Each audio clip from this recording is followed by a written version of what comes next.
Testing, testing, 1, 2, 3. Testing, testing, 1, 2, 3. Let me know if you guys can hear me in the chat. Let your boy know.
A woman never belongs to you. It's just your turn. You lost your edge, she lost attraction for you. That's how it works. What'd you think she was gonna do? Tell you she cheated? Men cannot afford to get complacent in relationships. Get your fat ass off the couch, start lifting weights, and learn game. You're welcome. And now your man, Donovan Sharp. What's up, guys? It's your man, Donovan Sharp, and welcome to the 1235th edition of TSR Live, your daily dose of toxic masculinity, misogyny, and small dick energy. It is Friday, May 8th of 2026. It is good to have you guys in today. As always, we are streaming live across multiple platforms. So however you're watching, wherever you're watching from, thank you for making the Sharp Reality Live a part of your day. Quick announcements before we get started here. First and foremost, make sure you like the video, guys. Like the video, like the video. It is the most important metric that YouTube uses to determine the video's place in the algorithm. Also, if you regularly like the live stream, you are far more likely to get push notifications when I go live and when I release videos. So if you want to help the show and make sure you get notifications when I start a live stream or when I drop a video, hitting that like button will help immensely. Also, make sure you hit that notification bell for good measure. Pardon me. Also, make sure you share this video with anyone who pees standing up, anyone with a Y chromosome. Imagine your brother, your buddy, your coworker, or even your dad thanking you for changing the very trajectory of his life simply because you shared a video, a short, or a clip. And remember, guys, there's no need to accompany the sharing of any of my videos with some sort of long explanation as to why they should or need to watch it. Just drop the link, and if they have questions, you can answer them then. But this is the best way to get the word out. No paragraphs of texts. Okay? None of this, hey, you need to watch this, bro. This is the red pill truth. Simply drop the link and let the chips fall where they may. Also, be sure to join my Discord. Oh man, you know what? I think hang on a second. Here we go. There we go. Be sure to join my Discord, guys. Be sure to join my Discord. We have a lot of fun over there. We talk about dating. We talk about relationships. We share funny videos.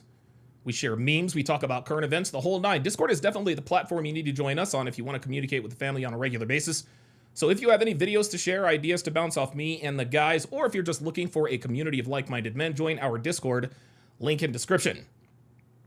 Oh, Jesus, pardon me.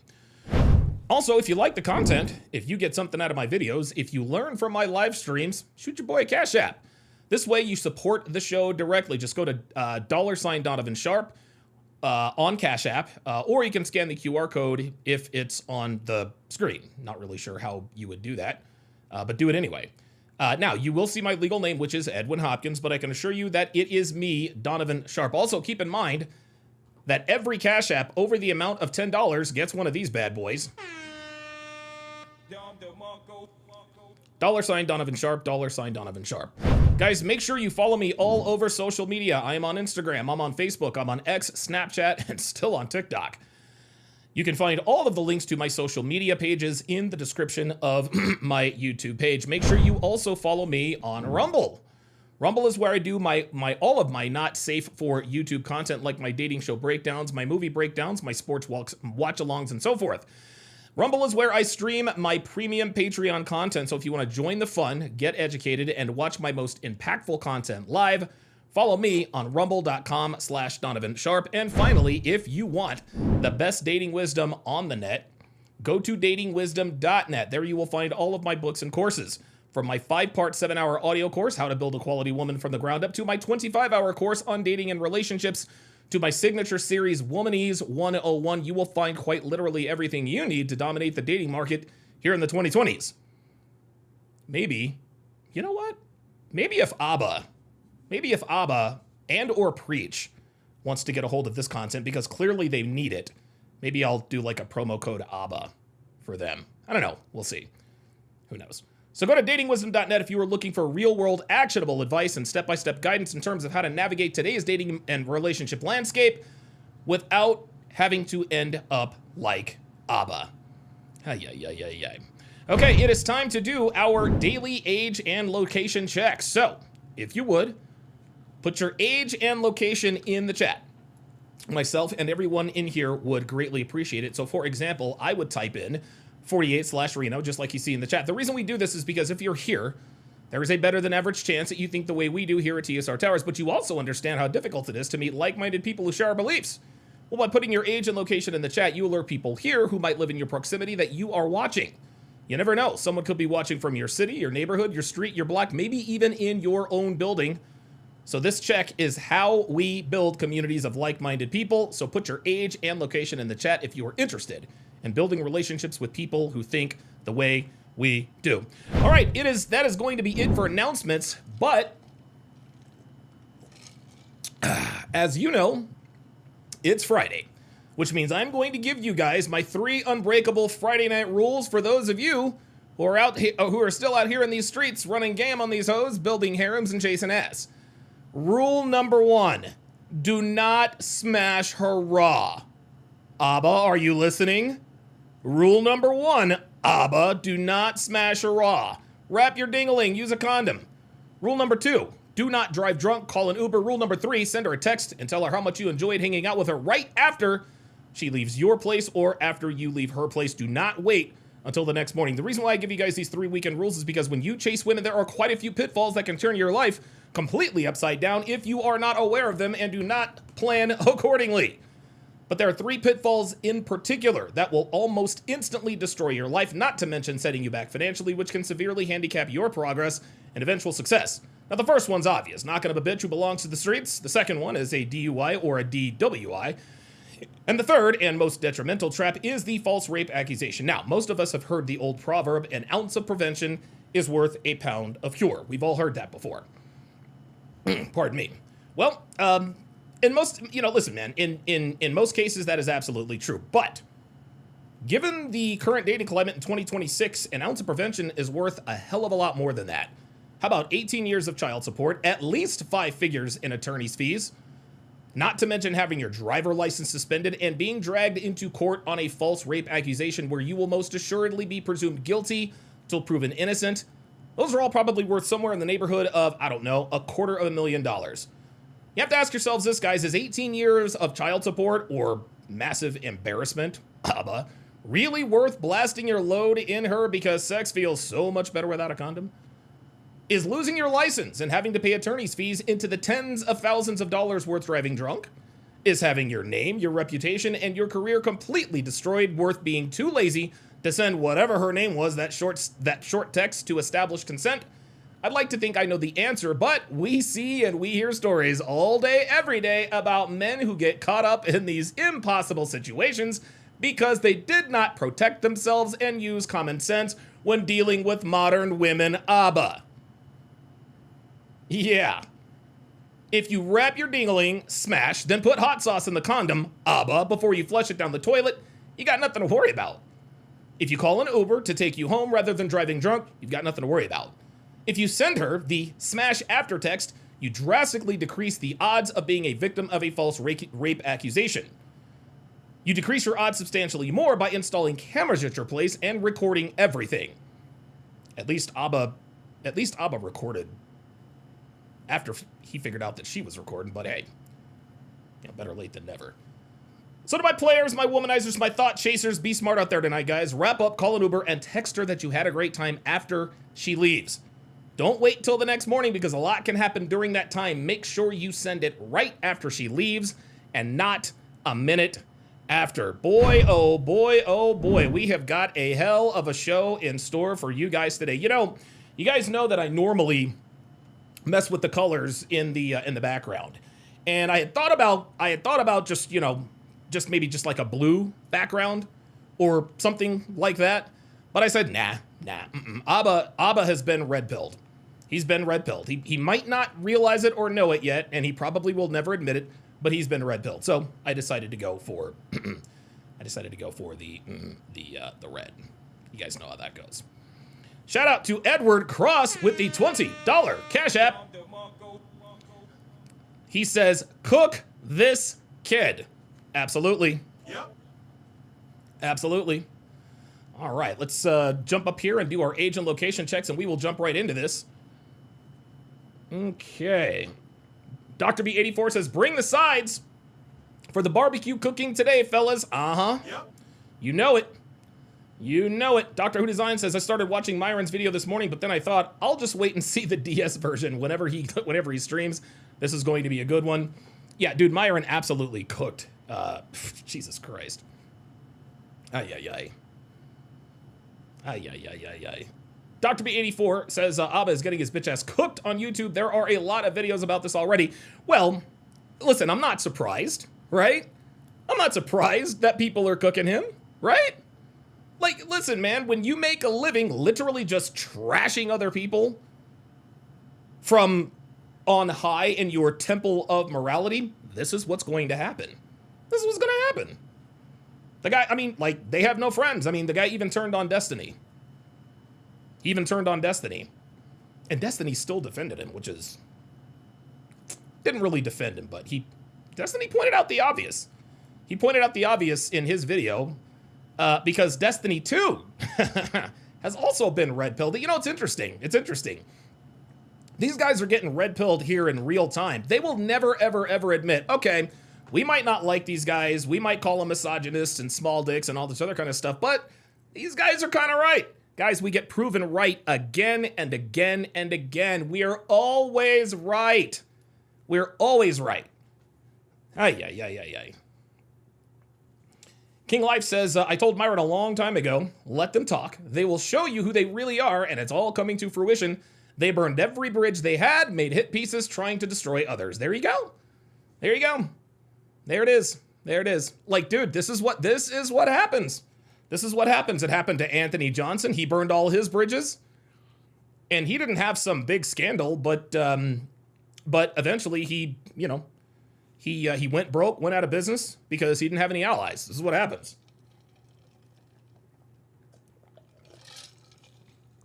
King Life says she should have kept the baby and gotten herself a condo with his YouTube money. Yeah, that's just it. That's just it. And listen, man, this bitch was never pregnant, dude. This bitch was never pregnant. We'll get into all that. We'll get into all that. Jerry Raven with the $5 super chat says, refresh my memory, didn't Abba crucify Fresh for a similar situation last year? Yep. Yes, he did. Yes, he did. Ken Rose with the $2 super chat. Good stuff. Church Gaming GG says, I can't stay, but came to give my guy his flowers. Appreciate that.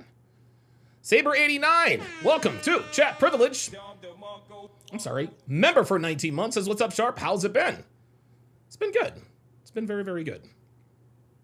Very, very, very, very good. Hassan says, first time in months I got a notification. Yeah, this is just, and I don't live stream that much at this time because I'm going through some pretty serious personal stuff. But, I mean, dude, this can't, like, I can't. This topic deserves more than a 18 to 20 minute video, I don't think. All right, guys, let's go through our age and location check. See where you guys are all at. Dre Raven, shout out to you. Checking in from Tucson. There we go. Checking in for, oh, wait a minute. I lost my place. Checking in from, there it is. Very good. Doctor Who Designs, watching from Athens, Greece. Red One, watching from San Jose. Jethro, checking in from Iowa. Squad 1981, watching from Columbus, Ohio. Oh, that's right. Kellen Moore is the head coach of the Saints now. Damn. Ryda, watching from DC. Kaylin Ferguson, watching from Los Angeles, LAX. Black Russian Lam, watching from Long Island. Saber89, checking in from Alton, Illinois. Alone again, good to have you back here, man. Watching from NYC. Listen, Alone again, how's your gym regimen going, man? How's your gym regimen going, number one, Alone again? And number two, have you started developing a skill that allows you to work remotely so you can get the fuck out of the United States? Hopefully you've started doing that. 3 strips, checking in from Murfreesboro, Tennessee. Dio in the chat, watching from Atlanta. Aaron the Moses, the one, watching from LA. JD Cruz from right down the road in Sacramento. Appreciate that. Darkside 5150 has gifted a Donovan Sharp membership at Lambo Daniels to welcome him to the family. Appreciate that. Appreciate that. We've got a Dominicano Conyo? Is that how you say that? Thanks for watching from Wisconsin. Dr. B84 with the $100 super chat. This is time for some good old TSR barbecue cooking in this bitch. Contribution for the Wagyu steaks and lobster mac and cheese on the side. Bro, do not get me started. Don't get me started on some lobster mac and cheese.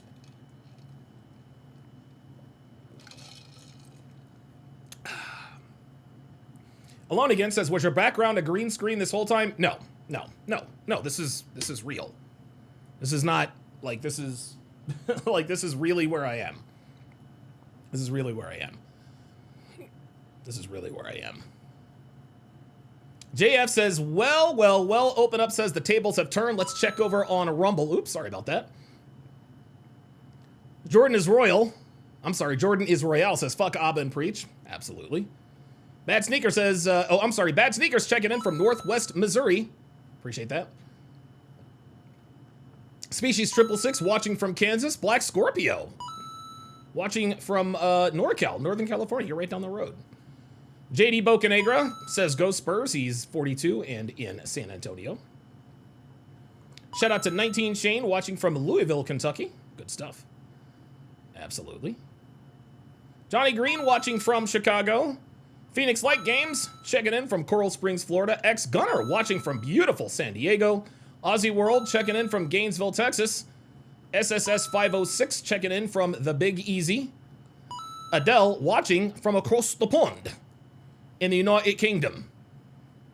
It's time to put the kettle on. Time to put the kettle on. Well. The tables have turned. The tables have absolutely turned on Abba and Preach. Now, I'm going to go ahead and make this statement right out of the jump. Abba and Preach are going to be, financially, they're going to be fine. They're going to be fine. You know, listen, man, most streamers go through something like this at some point in their streaming lives, right? You know what I mean? Now, fortunately for me, like I've never gone viral for anything, so I've never been a part of any scandal, right? But I do know that Ab and Preach, I think they've made like 2 or 3 hit piece videos on me, whatever, I don't care. And I've never watched them because I just don't give a shit. I just don't care. But in the end, guys, like I said, Ab and Preach are gonna be fine. No one's gonna, as far as them losing subscribers, I don't care. It doesn't matter. Okay. What I do care about is that once again, we know that somebody else has been red-pilled. Abba's always talking shit about Fresh and Fit, talking about, well, these are just Miami girls. Miami girls move this way because of blah, blah, blah, blah, blah. Nah, man, no. It's not just Miami girls, bro. It's not just Miami girls, bro. You've been red-pilled. We've been telling you guys this for ages. We say, don't stick your dick in crazy. Wrap up before you bust the nut. Because if you don't, you can get caught up in this situation. You can get caught up in this situation. Now, we are definitely going to react to Libby's videos or video, and I imagine that there's probably going to be more following up. We are also going to listen to. Now, Abba did a response to this. He did a response to this video. He played, I guess, some of the phone call that Libby threatened to go public with. So we are going to listen to those parts as well. We're going to listen to that. We're going to listen to the parts of the phone call that Abba released. Okay, I took the liberty of stringing all of the parts he made, all of the parts of the phone call he played on the live stream. So we'll take a look at that too, and we will provide proper context. The personality pill, member for 27 months. He says, when you stream regularly, got some info to help grow. Yeah, listen, hit me up. Hit me up in the Discord, man. Hit me up in the Discord. I've told you guys the reason why I'm not streaming as much lately is because of a personal situation I'm going through. Don't worry, I'm in good health. I'm good. I'm fine. I'm not going anywhere, at least not that I know of. I mean, absent me, stroking out or having a heart attack or getting hit by a bus or anything like that, I'm going to be fine. I'm all right. But the second reason is that every time I go live, I lose subscribers. It's been that way since I've gotten to Reno. It's actually been that way since I've moved out here to Reno, which, by the way, we're coming up on our 2-year anniversary. Can't believe that already. But yeah, those are the reasons. Those are the 2 main reasons why I don't really live stream as much as I would like to, because I still want to grow, right? But like I said, we are going to react to all of this stuff. Pac-Man says you got to watch them though; they're hilarious videos. I just don't care, dude. I don't care. I really don't care. I could not care less what they say about me. And the funny thing is, man, is Abba and Preach are, anytime they talk about me, they like to talk shit about my girl. They like to talk shit about my wife, Devin. And the reason why they talk shit about Devin all the time is because they don't have a Devin. This is why Anthony Johnson, this is why he tried to go after Devin again and again and again. Devin this, Devin that. Devin's a single mom. Devin's fat, blah, blah, blah, blah, blah. None of that's true. But I remember I had Coach EO on one time, and he says, you want to know why Anthony can't stop talking about your girl? Because he's envious of your relationship.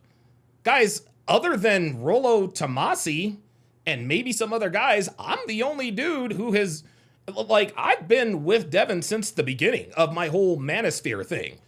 I'm the only guy that I know of who has a semi-public relationship with a woman who is, well, still in a relationship with me. Right? We got our 10-year anniversary coming up. She's still attractive. She still does everything she needs to do. I still love her very much. I assume she still loves me. Right? But something that I've sort of figured out over the years, Obsidian, he's been critical of Devin for no reason. Well, the reason he's critical of her, he actually tried to compare her to Miss Brown Sugar. Like some fat black woman I was like, bro, like you're really comparing your girl to, like, what are you doing? Right? So when men go after, when men like to talk shit about your relationship, and I saw one video where some guy gave Devin a black eye, the saddest couple in the manosphere, whatever. Anyone who talks shit about your girl, okay, wants to be with your girl. That's just all there is to it. They can't find anything else to really rag on me about. So, all right, well, you're irrelevant. Okay, all right, fine.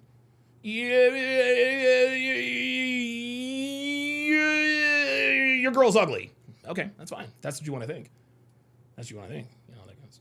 James Hancock with the $5 super chat says, happy to have you back on the live stream for this. The chickens have come home to roost. Yep. Absolutely. Alver says, what happened to Devin? She is cute. Funny you should ask. Devin, as it happens, is doing just fine. She's doing just fine. There she is on the right in our backyard. Chilling in the hot tub as usual, looking as good as usual. That's how she is. That's her in our hot, by the way, we actually need to get our hot tub repaired. We need to get the hot tub repaired because for some reason it doesn't get hot anymore, which is kind of disturbing. But yeah, Devin's fine. She's fine.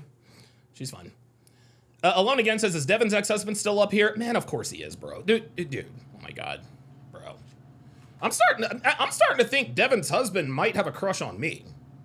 Like, I'm starting to think Brian there might be some sort of I don't know. I mean, like, he's sucked dudes' dicks in the past. Like, he's been caught sucking dicks. I don't know. I'm gonna stay out of that. 19 Shane says, Donovan, I turned my little brother on to you, and now we're both watching live, and always do when you go live. Keep up the good work. That's what I like to hear. All right, guys, look.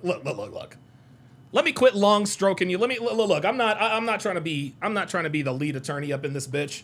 And the lead attorney, I've learned, is also cool with Abin Preach. Who knew? And I'm not going to talk shit about the lead attorney because he's dealing with like bone marrow cancer or some crazy shit. So, you know, I mean, like, there's no love lost between me and him. I don't know why he came after me, but I'm not gonna bag on that dude. Like, that dude, I think, like, he's, I don't want to say terminally ill, but he's pretty close. I think. I don't know if there's been any updates. I don't know. Without further ado, let us get to the video.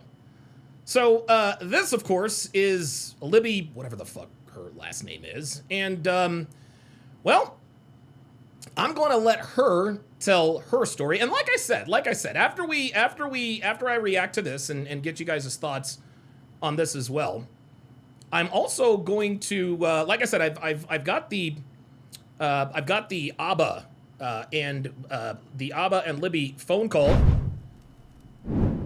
There it is right here. So I've got that queued up. We are absolutely going to take a listen to that.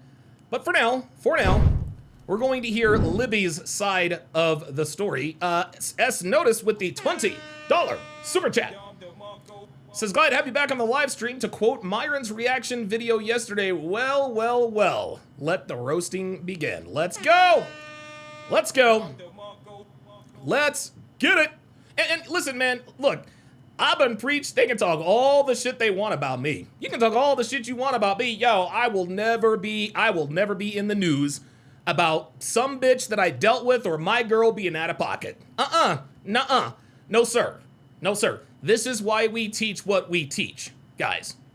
This is why we teach what we teach, all right? So you don't end up in this situation. Y'all will never find me in this situation. Now, 10, 15 years ago, yeah, maybe, because I didn't have game. But guys, this is why we tell you looks, money, status, etc. doesn't make you high value, it just makes you a high value target. That's all there is to it. So without further ado, let's listen to what this crazy bitch. And guys, let's just go ahead and hold on. Wait, let me just set this up. Oop, my bad. Let me just set this thing up for you guys real quick. I want you guys. I want to be crystal clear here. I want to be crystal clear here. This bitch is absolutely fucking crazy. This bitch is absolutely fucking crazy. She's crazy. She had nefarious intentions from the start. It is obvious this was a money play. This was a clout chasing play. So if you guys expect me to come in here and big ups this girl and, no, I'm not taking this bitch's side. No. This bitch is fucking crazy. This bitch is absolutely fucking crazy. She's diabolical. She's manipulative. She's all that stuff. But again, this is why we teach you guys what we teach you guys. And Ab and Preach, they like to poo-poo. They like to poo-poo us all the time. Oh, those guys don't know what they're doing. They don't know women. It's just Miami hoes. Well. Looks like you ran up on a bitch who plays the game better than you. Let's get it. Hi, my name is Libby. Okay, let's go ahead and just let me go ahead and just and stop the video. I have to address this. What you guys got to understand, man, is that every man at some point, to some degree, goes through something like this with a woman. But if you're going to, how can I put this? If you're gonna be involved in a scandal, she better be fucking hot. She better be fucking hot, man. If you're going through some sort of paternity, something or other, she better be fucking hot. She better be hot. She absolutely better be hot. Listen, man, listen. Fresh, he went through the same thing. Fresh got caught slipping. Daisy Chen, we all know the story. But at least she was attractive, right? At least she was attractive. This bitch is not really attractive. She's not attractive at all. She's not attractive at all. She looks like, listen, she can't control that. It is what it is, but you can control what you stick your dick in. You can control what you stick your dick in. Yeah, Myron called her yesterday Sneeko with a wig. Sneeko with a wig. I should have gotten pictures together to maybe put them together to see what their kid would look like. Dude, if you're gonna get caught up with a bitch, at least she should look good. This bitch is ugly.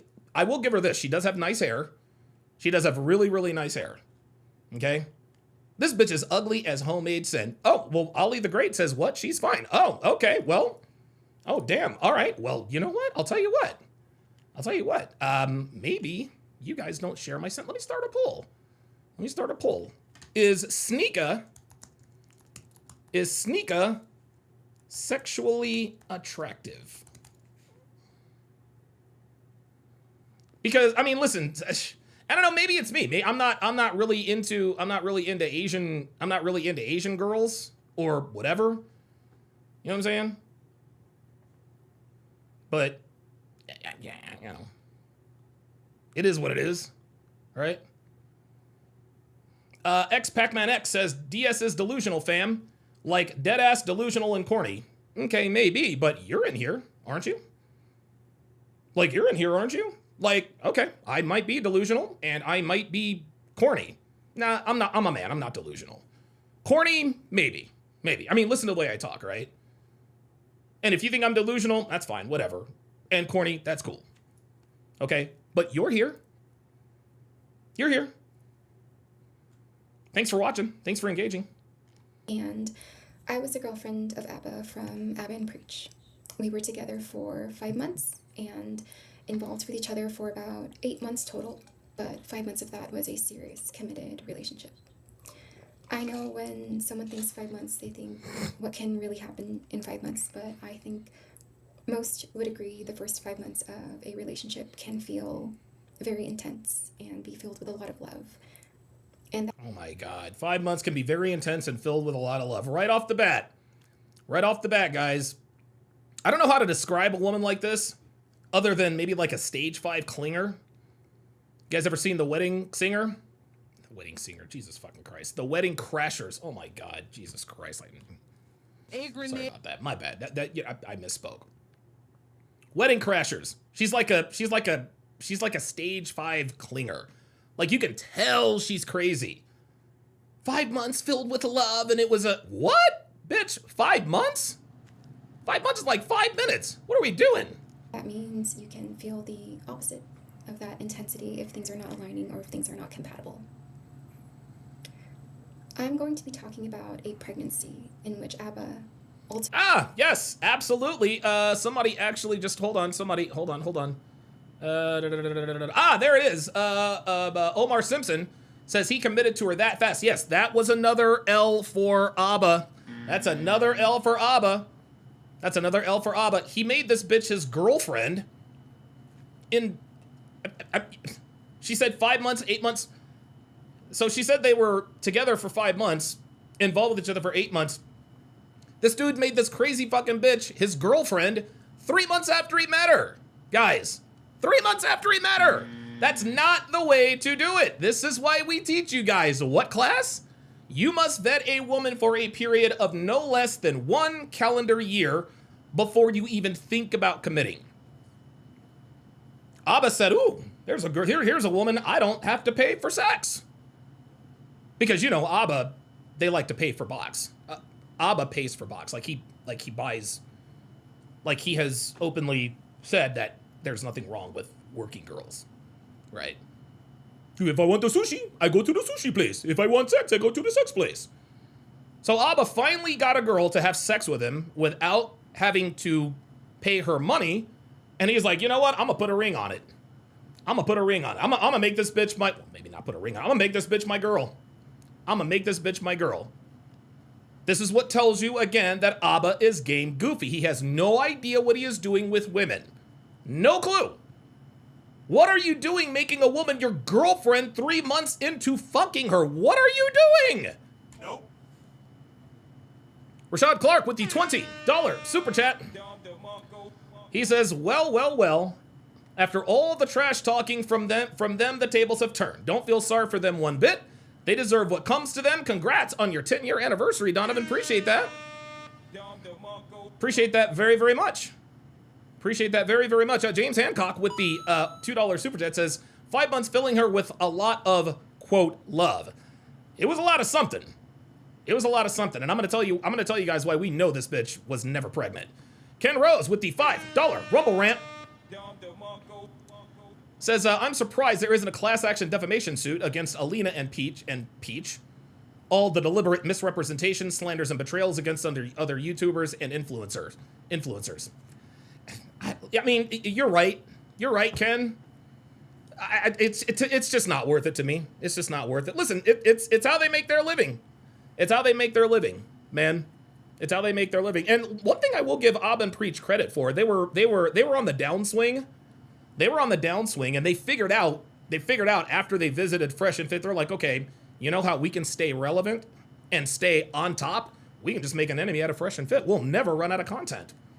And Fresh and Fit has literally put food on their table for the last, 3, 4, 5 years, something like that? It is what it is. So I give him credit for that. Ultimately walked away from. And I'm going to be talking about the difficulties and the emotionally harmful interactions I've Here we go. Here it is. Emotionally harmful interactions. There we are. Anytime a bitch is talking about emotionally harm, and it's funny how she stayed away from that buzzword, emotional abuse, because of course that's definitely nebulous. No, emotionally harmful. Oh my God, emotionally harmful. Sticks and stones, bitch. Relax.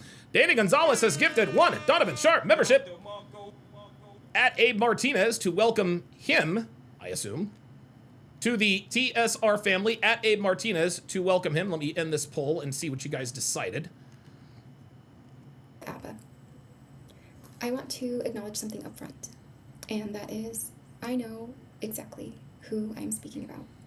I know exactly who ABBA is. ABBA is articulate. He is... Whoa, wait a minute. Whoa. ABBA's articulate? Seriously? Was ABBA laying pipe like Was Abba laying pipe like that to make this bitch actually think that he's articulate? Look, man, if Abba's slinging that kind of ding-a-ling, look, I ain't mad at that. I ain't mad at that. If you're, look, bro, like, if look, man, if you're slinging the kind of ding-a-ling that makes a bitch think that Abba is articulate, I'm gonna give you a double Don DeMarco on that one. Good Lord, bitches out here already capping. She don't even know. Danny Gonzalez with a $20 super chat says, love being here. Absolutely, we love you here too. King Life with the $5 super chat says, sent you a funny picture of who she looks like. Oh, well, okay then. Persuasive, and he is calculated. Fucking King Life, bro. King, oh my God, dude, she does look like, yo, she does look, oh no. Oh, this is, oh no, this is bad. This is bad. Oh, this is bad. Oh, this is so bad. This is bad, y'all. This is bad. Now we gotta do a, oh no, now we gotta do a side by side. I'm sorry. You guys can blame King Life for this slight detour here. But yeah. Yep. Y'all gonna have to blame King Life for this, but yeah, once you see it, you cannot unsee it. Oh no. Okay, so here is what she looks like. This is Michael Jackson. Oh my God. Oh my goodness. Oh my goodness. She does. You know what? I saw the Sneeko comparisons. I saw all of that. But I never even considered that she might look like Michael Jackson. Holy shit. That's, oh boy, that's an L. All right. Sorry about that. Let's continue. Abba is the king of receipts. And anyone who really knows Abba would not willingly put themselves in the position I'm putting myself in right now. Oh my God. See, here she is. Willingly putting myself in the position that I'm putting myself in now. This bitch is clout chasing. You're clout chasing. You're not taking an L from this. This bitch, guys, here, and this is another lesson that comes from this. Another lesson that should be gleaned here. Women don't take L's. Okay? They don't take L's. When a woman has sex with any man who has any measure of celebrity or money or clout and it don't work out, this is what happens. She's got nothing to lose. She's got nothing to lose. Okay? I'm talking about it right now. I had no idea who this ugly ass bitch was before this whole Abba thing came out. And let me ask you a question. Does she have top teeth? Like I've seen a lot of this video. I don't think she, like, is that an underbite? I don't know if she, like, chat, help me out. Chat, help me out. I don't know if she has top teeth or not. I don't know if she has top teeth or not. Because I haven't seen proof that she has, like, upper, I don't know. Machako with the $5 super chat says, I lost it when Myron said he looked like Sneeko, bro. That shit was crazy. Let's go. Unless their experience was significant enough to speak on. Uh-huh. I'm not here to cause spectacle. This is all informational. Stop the cap. And I'll just leave it up. Yes, that's exactly what you're doing. That's exactly what you're doing. You're making a spectacle out of this. That's it. I'm not doing exactly what I'm telling you. Come on, lady. Seriously, come on. For interpretation. I met Abba July of 2025, last year. And it was really fun, and it was really interesting, and it was... I'd like to know how she met Abba. Anyone know how she met him? Did he meet her on a website of a certain kind? Right? Because again, we all know that Abba has endorsed the, how can I put this? The purchasing of sexual favors from ladies of the night. All right? So, you know, and we know Abba doesn't have any game. We know he doesn't have any game. We know he knows nothing about women. So it stands to reason that maybe he met her on a website of a certain kind. I don't know. Mac with the $5 super chat says the Michael Jackson pic, I believe, is a meme. Yeah, probably is now. Honestly, full of love. Full of love. 4 There we are. months into the relationship, I start to see incompatibilities and inconsistencies that It made me question the relationship and started to make me feel doubt. What, like his bitch tits? Right? Or the fact that he has, and again, we're going to get to the low sperm count thing, which is not surprising just given what he looks like. But what she is saying here is that Abba is not who he is not who he appears to be on camera. He is not the same dude. Not the same guy. Okay? Not the same guy. Look, man, look. There are a lot of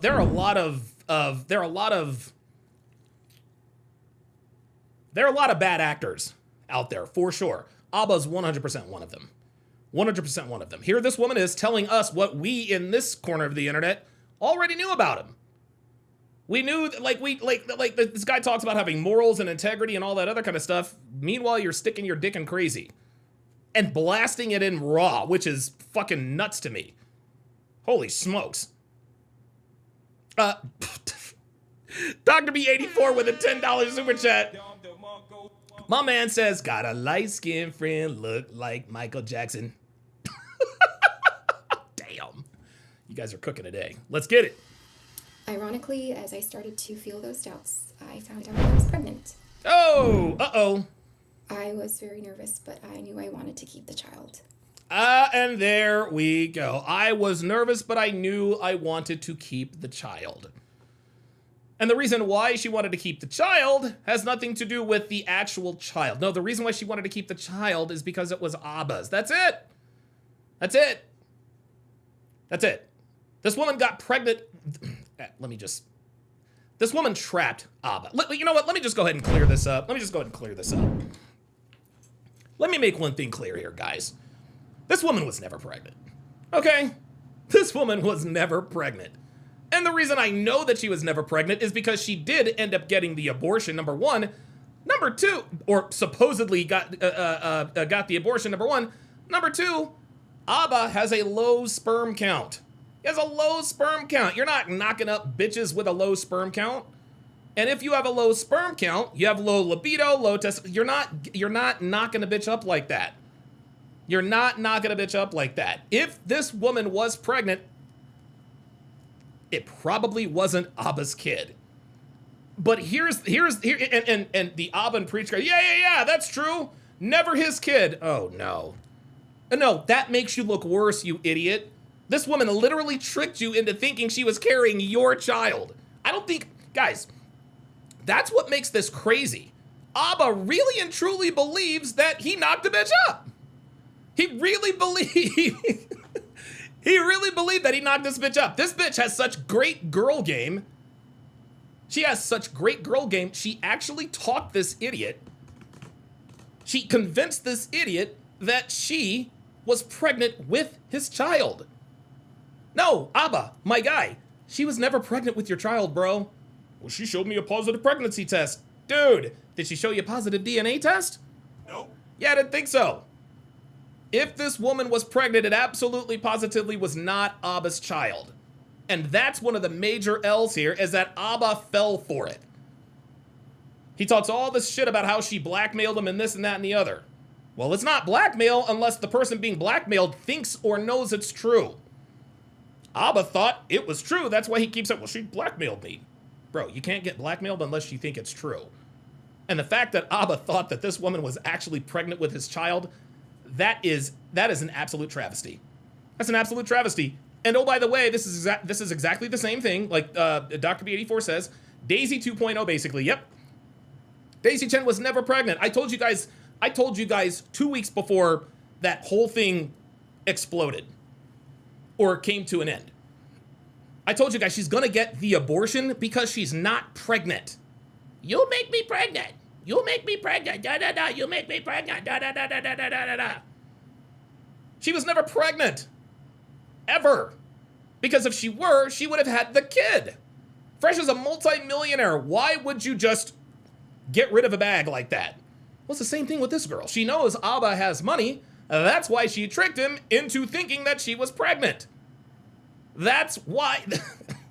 Like, I don't know why anyone does not see that.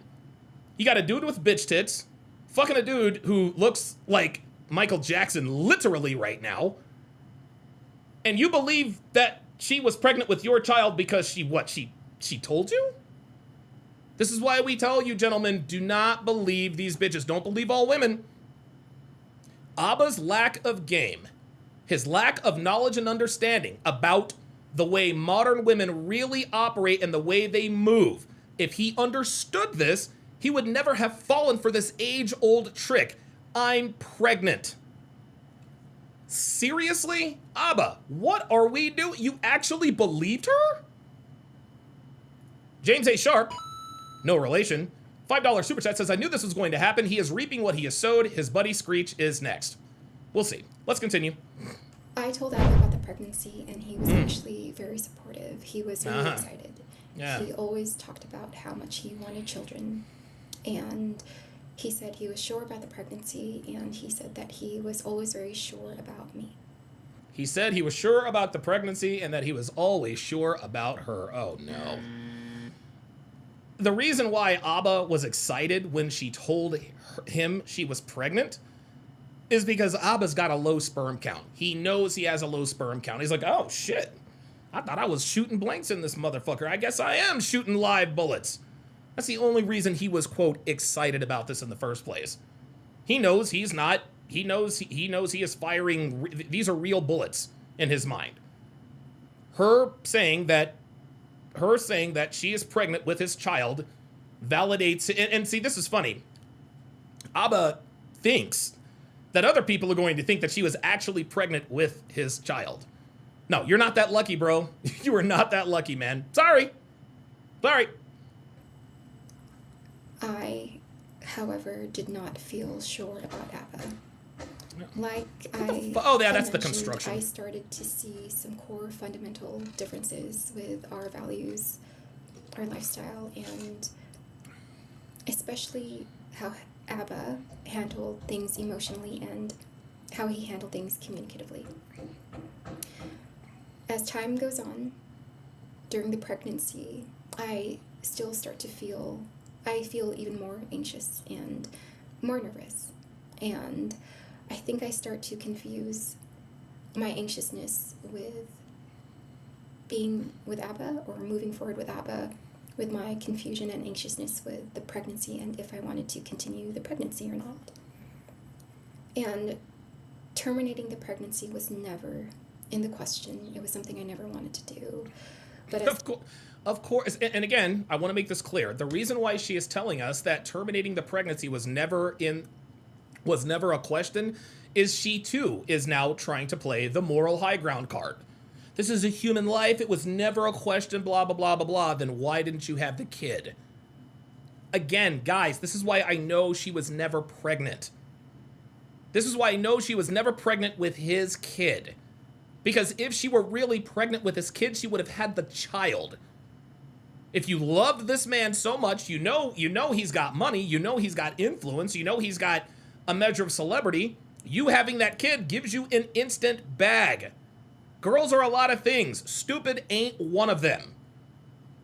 If this girl really were pregnant, she would have had the kid.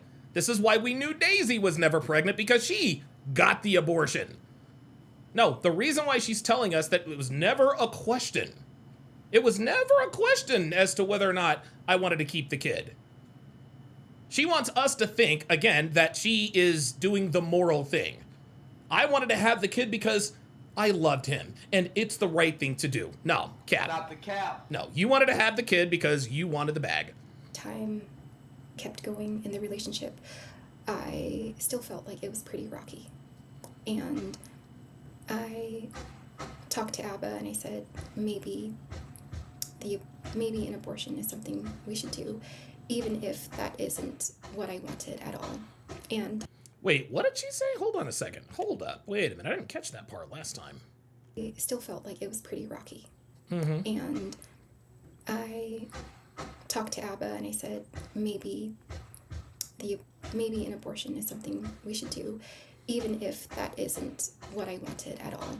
There it is. Abba was not happy with it.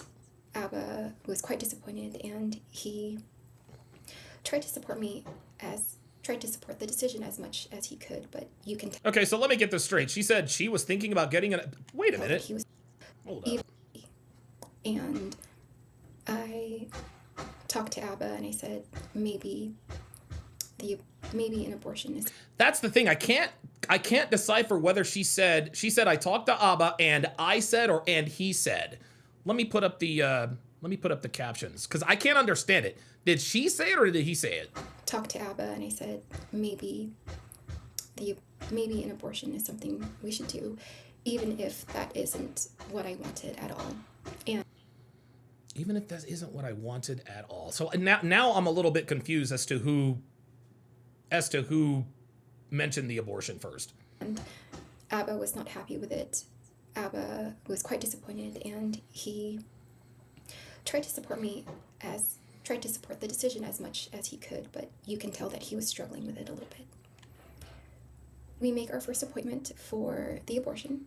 Let me just go ahead and let me go ahead and stop it right here. Let's assume that she really was pregnant. And guys, I want you to understand this loud and clear. There's nothing funny about this at all. And this is where Abba really takes the L. If you get a woman pregnant and either you or her mentions abortion and she does not immediately shut the conversation down, that is an absolute L. That is the most evil. That is the most evil thing a woman can ever, well, one of the most evil things a woman can ever do in her life.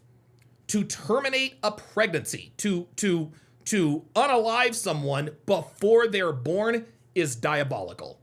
Diabolical. That right there should have told Abba, uh-oh, this bitch really do be crazy. This bitch really do be crazy. She told me she's pregnant. We go back and forth on it. I'm excited about it. And she's thinking, you know what? Maybe we should get an abortion. Huh? Are you serious? What? That right there should have told Abba, yeah, I think I fucked up. And here's one thing I guarantee it. In that 8-month period, had he had the red pill knowledge, I guarantee you, he would have seen and or heard or witnessed these signs. This is why we tell you to vet. This is why we tell you guys to vet women for at least a year. Pay attention to what she does. Pay attention to what she says. This is why red pill awareness is so important, so you don't run into women like this. This is crazy. This woman is literally thinking out loud about destroying a human before it's born. Do you know what kind of woman it takes to do that? That is your offspring. That baby is a part of you, and you just want to snuff it out? No, that is a special kind of evil. That is a special kind of evil. And Abba visits me to be there for me, and we don't go through with it that day. Of course not. And when he leaves, I make another appointment, and... What? There it is. She made another fucking appointment. Now, she says, we got there and decided not to do it. I don't know. It looks like she might have some top teeth. I don't know if those are teeth or if that's teeth or lip liner. I don't know. I still haven't seen any evidence. I still haven't seen any evidence of like an upper teeth. Somebody let me know if they see it. Right? So they make the appointment for the abortion. They go, they don't get it. She makes another appointment. Absolutely crazy. I canceled that one. And I think in total I canceled 3 abortion appointments. And I... Wait a minute. Say what? She did who? 3 abortion appointments.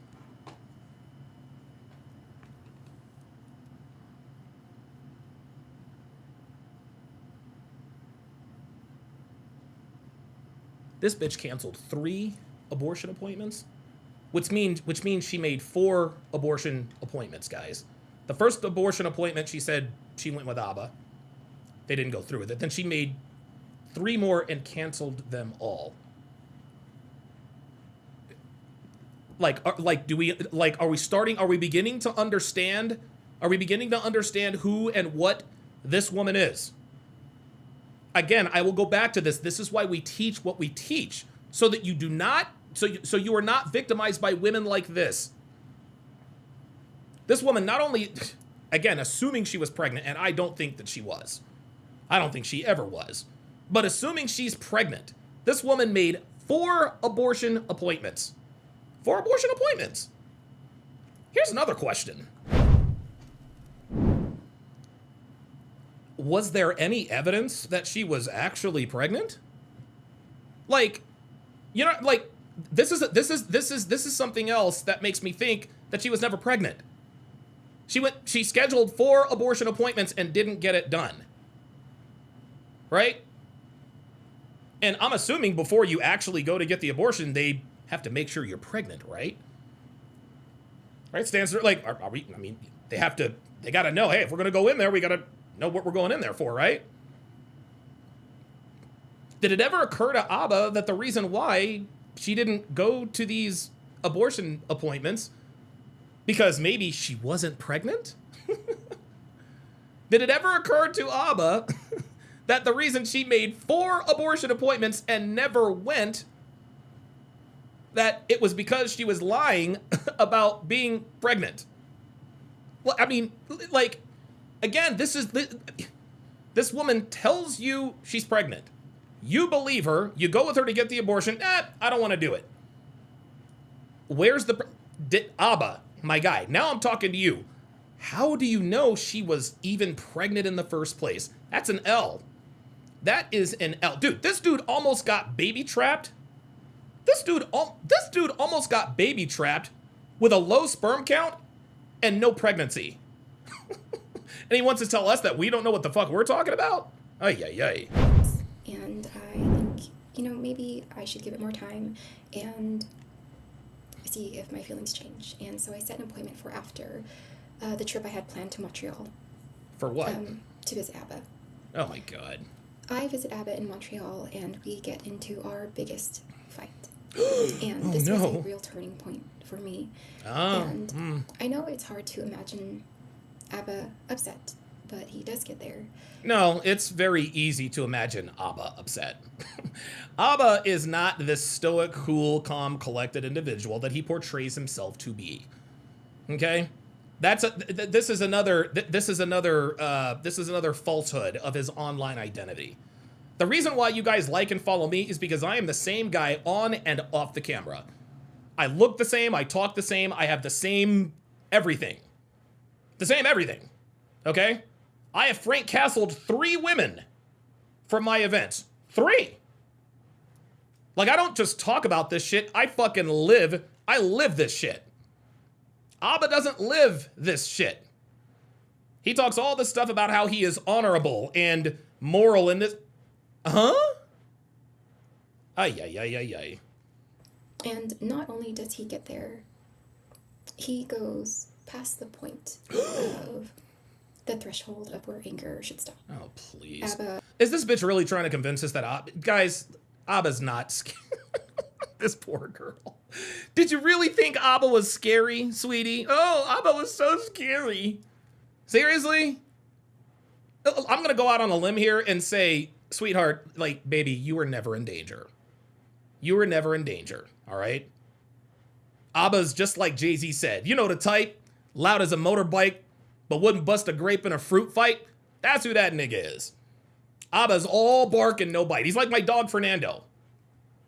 I've got the cutest little dog in the world. He thinks he's fucking Mr. T. He talks shit, he barks up the big dog. As soon as the big dog rolls up to him, grr, he runs behind me. That's who Abba is. Except Fernando actually looks cute.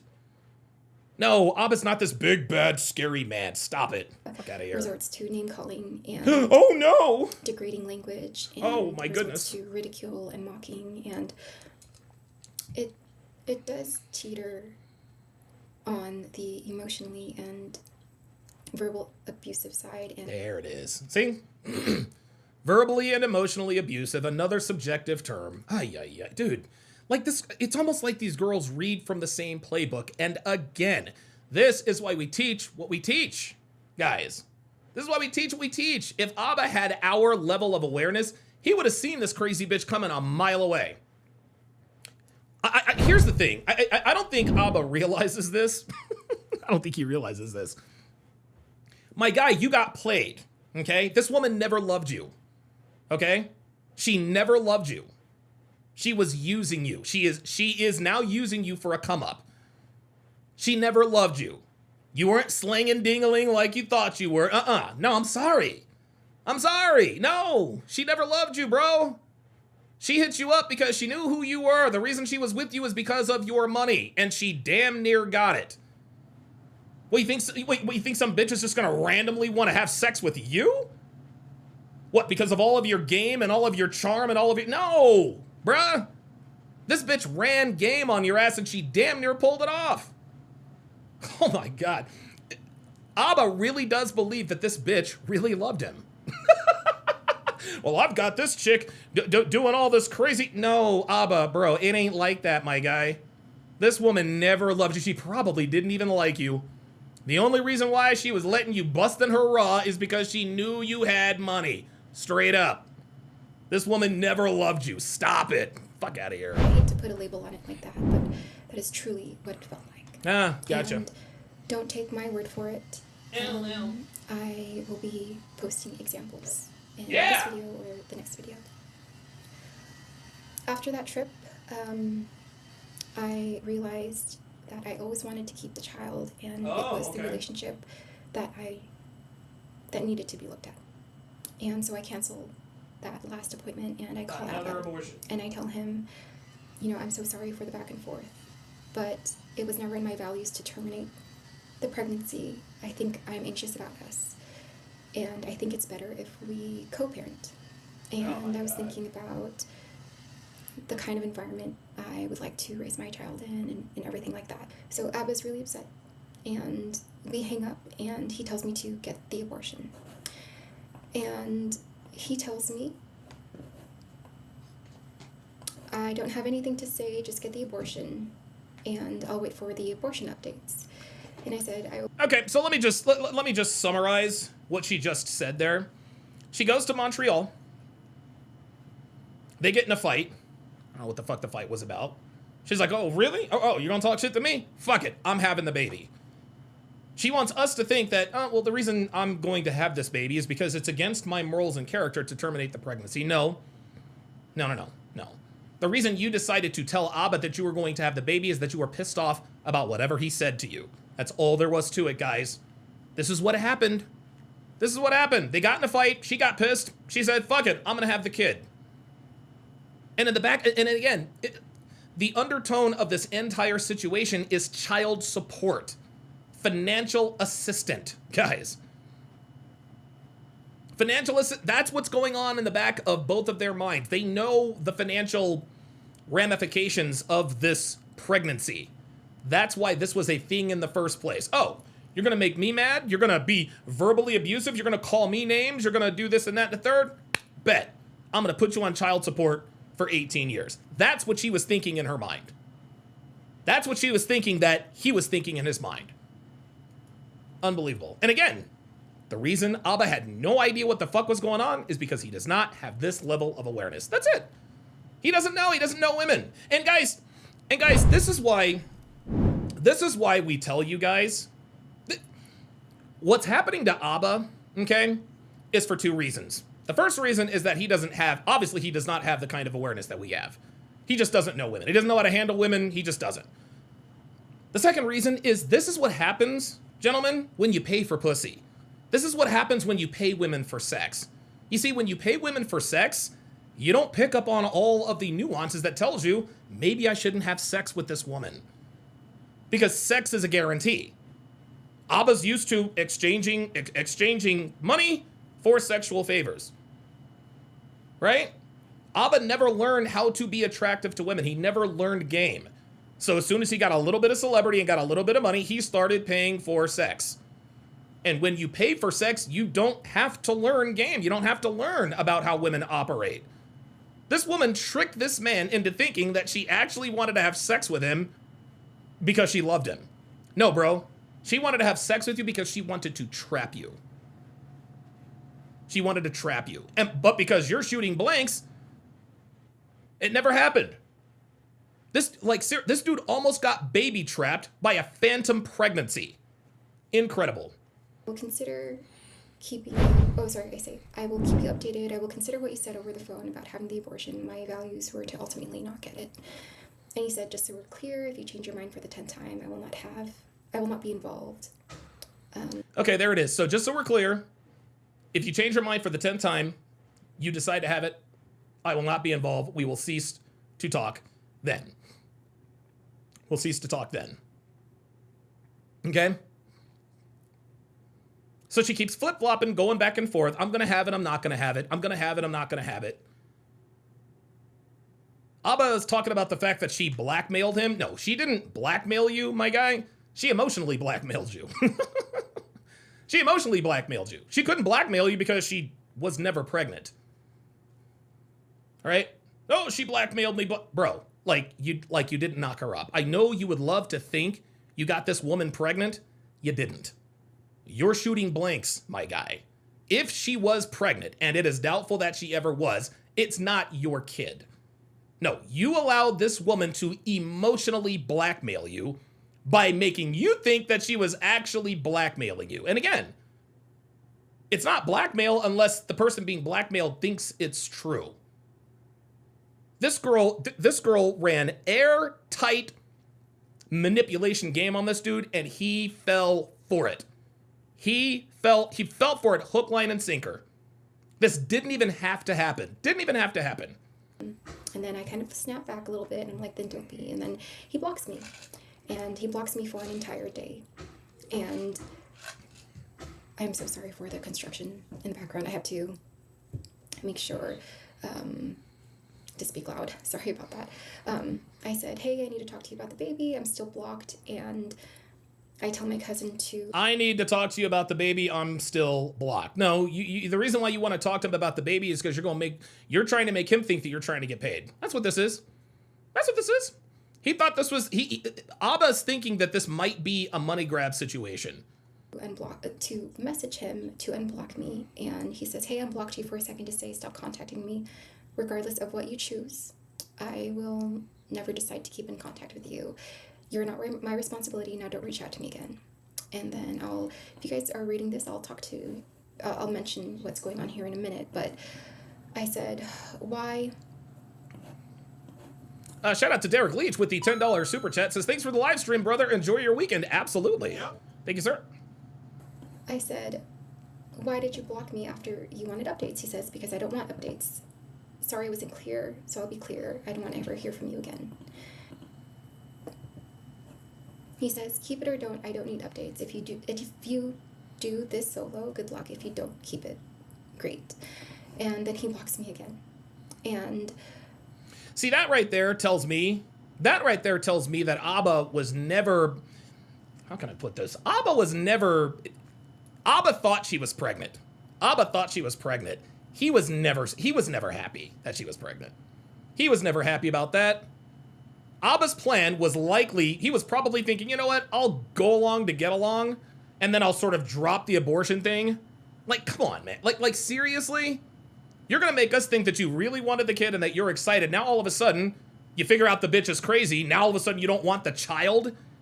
You don't want the child? Now all of a sudden you don't care? No, bro, you never cared. You never cared. Abba wanted this woman to have an abortion. That's what was always on his mind. He was never going to be... Guys, just because he said he was going to be supportive does not mean that he was going to be supportive. He was never going to be okay with her taking this fake pregnancy to term. He never was. He was looking for a reason to do exactly what he did, I'm going to block you. If you have the kid or don't have it, I don't care. Do what you do, blah, blah, blah, blah, blah. That's all this was. He was just waiting on an excuse. I am so exhausted at this point on how Abba handles conflict and how he resorts to shutting down and avoidance and stonewalling, and especially at a time that is very critical and sensitive. I just want to show you this. So this kind of will show you an example of Abba's volatility a little bit. I think...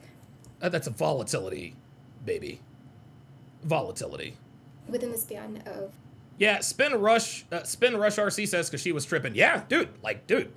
Again, let's just make it crystal fucking clear. There is no good guy or bad guy. There is no good guy and bad guy. Both of these people are trash humans. They're both trash humans. They both want us to think that they wanted to have the kid. No, neither one of them wanted the kid. Abba never wanted to have this kid with her. Number one. Number two, she was never pregnant. Okay? And number three, she also wanted the abortion. Like, neither one of these ever wanted to have this kid. Yet here they are. It's against my values to get an abortion, and I'm going to be supportive. Stop it. Stop it. 4 months of our relationship, I think I was blocked like 100 times. And gee, I wonder why.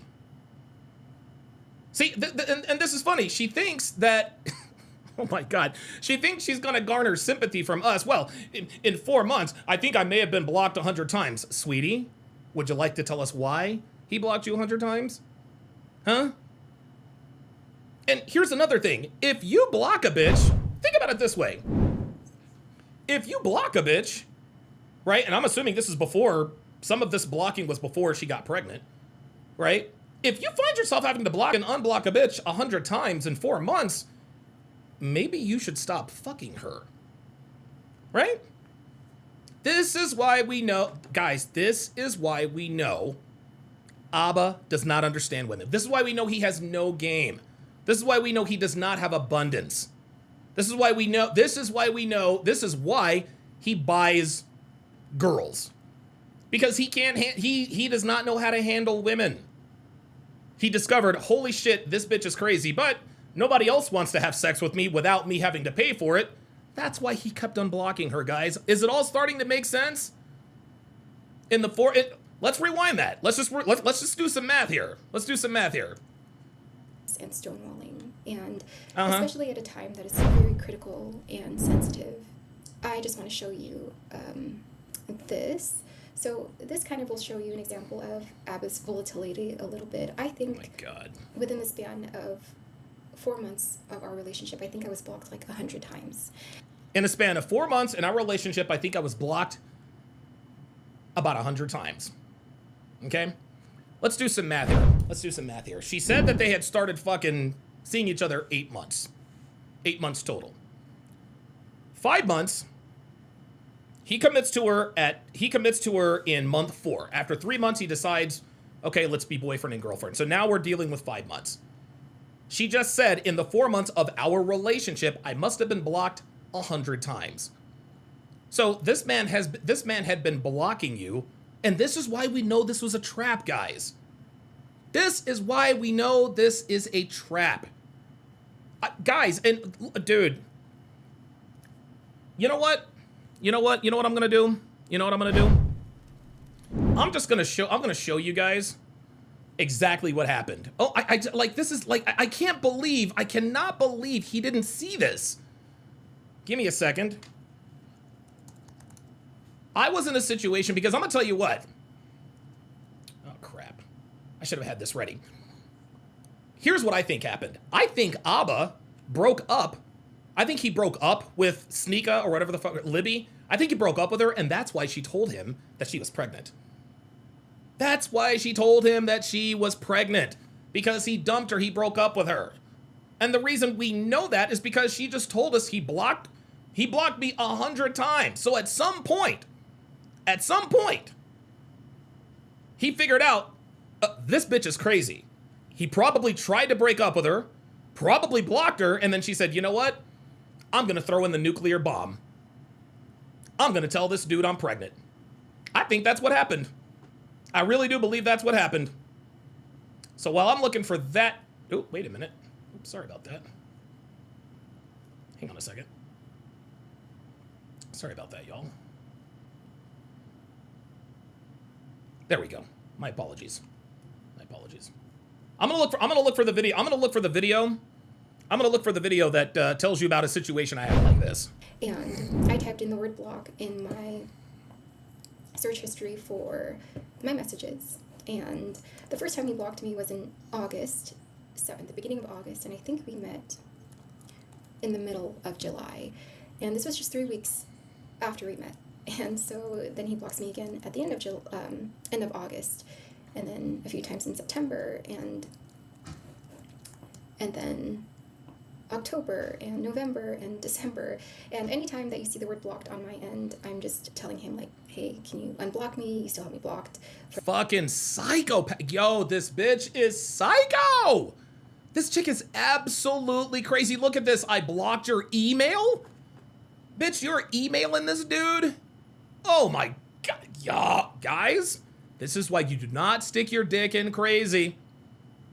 Mike the Ninja with the $5 Rumble rant says, link to a highlighted comment by self-proclaimed witch sex worker named Azaria the Amazon. She mentions Daisy Chen. Libby responded. I might check that out. Legend said with the $5 super chat says, whether she is lying or telling the truth, terminating the pregnancy and or lying about it proves she has no morals either way. Exactly. Exactly. Exactly. And the thing is like, I don't really have to come on here and cook Abba. I mean, like at this point, like I don't have to cook him. Like he's cooking himself. He's showing his ignorance with women. But what I was saying before is this woman, what this woman did is the same thing that Daisy Chen did with Fresh. It's the same thing that Daisy Chen did with Fresh when he tried to end the relationship with her. She says, you make me pregnant. You make me pregnant. So just so you guys can understand where I'm coming from in terms of what her motivations were to tell Abba that she was pregnant, I'm going to show you guys a cartoon version of what I went through. Listen and learn. Oh, sorry. Like, honestly, I thought I was going to jail. This was the reality. I knew that I was probably not going home that night. I was going to spend 72 hours in Clark County lockup. So, long story short, here's what happened. So I've been seeing this girl on and off for about 6 months. The last 2 months, we were seeing each other pretty regularly. And so we would see each other every weekend. And dude, it was great fun. It was absolutely great fun. We didn't have to go anywhere. Sometimes we'd order in. Dude, she actually made jalapeno poppers at my place. It was a good time. Well, I had added 2 new girls to my roster. And so what I was going to do is I was going to sort of gently just sort of fade out of her life, just little by little. So what I did, here's what I was going to do. I texted her. I said, hey, I'll use the word I was like, hey, Stacy, it's Donovan. Listen, I've gotten behind on some projects. I'm going to have to take a rain check for this week, but we will definitely get up next weekend. Now, my plan was to just not have sex with her that weekend, have sex with her the weekend after, then kind of slowly fade out of her life. That was the plan. And the reason why I was going to do that is because girls don't take rejection easily. You can't just ghost them, right? Otherwise, they go absolutely crazy if she actually likes you, and Stacy absolutely did. Like, and her name was Tracy. I'll just keep it real. Tracy really liked me. She liked me a lot, and she worked crazy hours. That's why we couldn't have sex on the weekdays, or at least that's what she told me. So who knows? Who knows what the hell she did on weekdays? So what she did is after I sent her that text, she's blowing up my phone. She's like, "Oh my God, what's wrong? Do you not like having sex with me? Is it my body? Is it like?" And I'm like, no, like everything is fine. I just need to take this weekend off to get caught up on some projects. Of course, I was lying, but that was the story I gave her. She doesn't know. Maybe 15, 20 minutes goes by. She calls me up and tells me, "Donovan, I'm pregnant." Uh-oh. Okay, now, this wasn't the first time I had a girl call me up and tell me she was pregnant. So I immediately just go into autopilot. I said, all right, stay right where you are. I'm coming over, which is exactly what she wanted. So I go to the CVS and I bought 2 pregnancy tests. $30 each, clear, blue, easy. Do not get a pregnancy test at the dollar store, guys. Spend the money to be absolutely sure. So I said, all right. So I drive over to her place. I walk right in. She looked very happy to see me. I didn't touch her. I held up the pregnancy test right in front of her. I said, go to the bathroom and take this test right now. Dude, she was like a deer in the headlights. But she had to comply because if she didn't, her whole plan blows right up. So she goes to the bathroom and I watched the urine come from her true story right onto the stick. As clear as day, negative. Right? So at that point, I said, no. I was very calm. I said, Tracy, stay where you are. You're going to take another test. She's like, I just peed. I said, you're going to stay right there. You're going to take another pregnancy test. She's like, why are you doing this? Then I raised my voice. I said, stay there until you piss. You're going to take that second pregnancy test. So for about 15 minutes, we're just standing there in awkward silence. Every time she tried to speak, I just, no, don't say a word unless I see you piss a plus sign. 15, 20 minutes later, she pees on the stick. It is negative. So at that point, dude, I don't even say it's been real. I turn around and I'm out the door. the whole time she's like, Please, Donovan, don't leave. I love you. blah, blah, blah, blah, blah. And I was like, oh my God. So as I get towards her door, I hear her walk into the kitchen, and I hear her, and I didn't know she was on the phone. She said, Yes, I would like to report. Domestic Duracell. at that point, I knew I couldn't leave. The reason I couldn't leave is that I was a black man. Number one, I was a black man. Number two, Dude, like, my mind flashes back to this. Like, I can feel my heart rate. I can feel my heart rate. I can feel my adrenaline rising. That was some scary shit. she was a white girl. If she calls the cops and says, Donovan, domestic Duracell, he Duracelled me, then guess what? If I leave, I'm automatically guilty because they think I'm trying to get up out of there, right? And that's just how that was. Listen, I'd been in some crazy situations before, never like that. Inside, I was freaking out. I didn't let her see I was freaking out. So I went over and sat on her couch. I took up my Windows phone, and it's funny because I just downloaded an audio recording app. What I did is I broke out my phone, I hit the audio recording device, and I didn't place it as though I'm recording. I just took it out and just kind of put it on the table. So I said to her, I said, look, Tracy, I said, why are you lying? Why did you call the cops and lie to them? Why did you just call the cops? And I made sure that I was very, very clear. I said, why did you just call the cops and lie to them and tell them that I slapped and choked you? This girl was, and dude, she had no idea what was happening. She took the bait right there. She says, It's because I'm tired of all this BS. I didn't want to lose you in my life. I freaked out. I thought I was never going to see you again. I didn't know what to do. And so I did the first thing I could think of to try to get you to stay. I said, that's it? Now, of course, inside I'm seething because this girl is, now that my life is in this girl's hands. I just kind of said, that was it? She said, Well, yeah, that was it. I said, well, Tracy, why didn't you say so? If you had told me that you didn't want to lose me in your life, that totally would have made a difference. She's like, Really? I'm like, dude, you just called the cops and lied on me.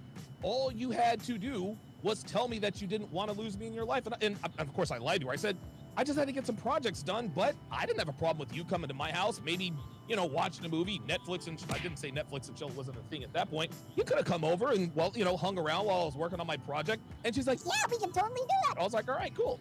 So right after, so we sort of converse a little bit, right?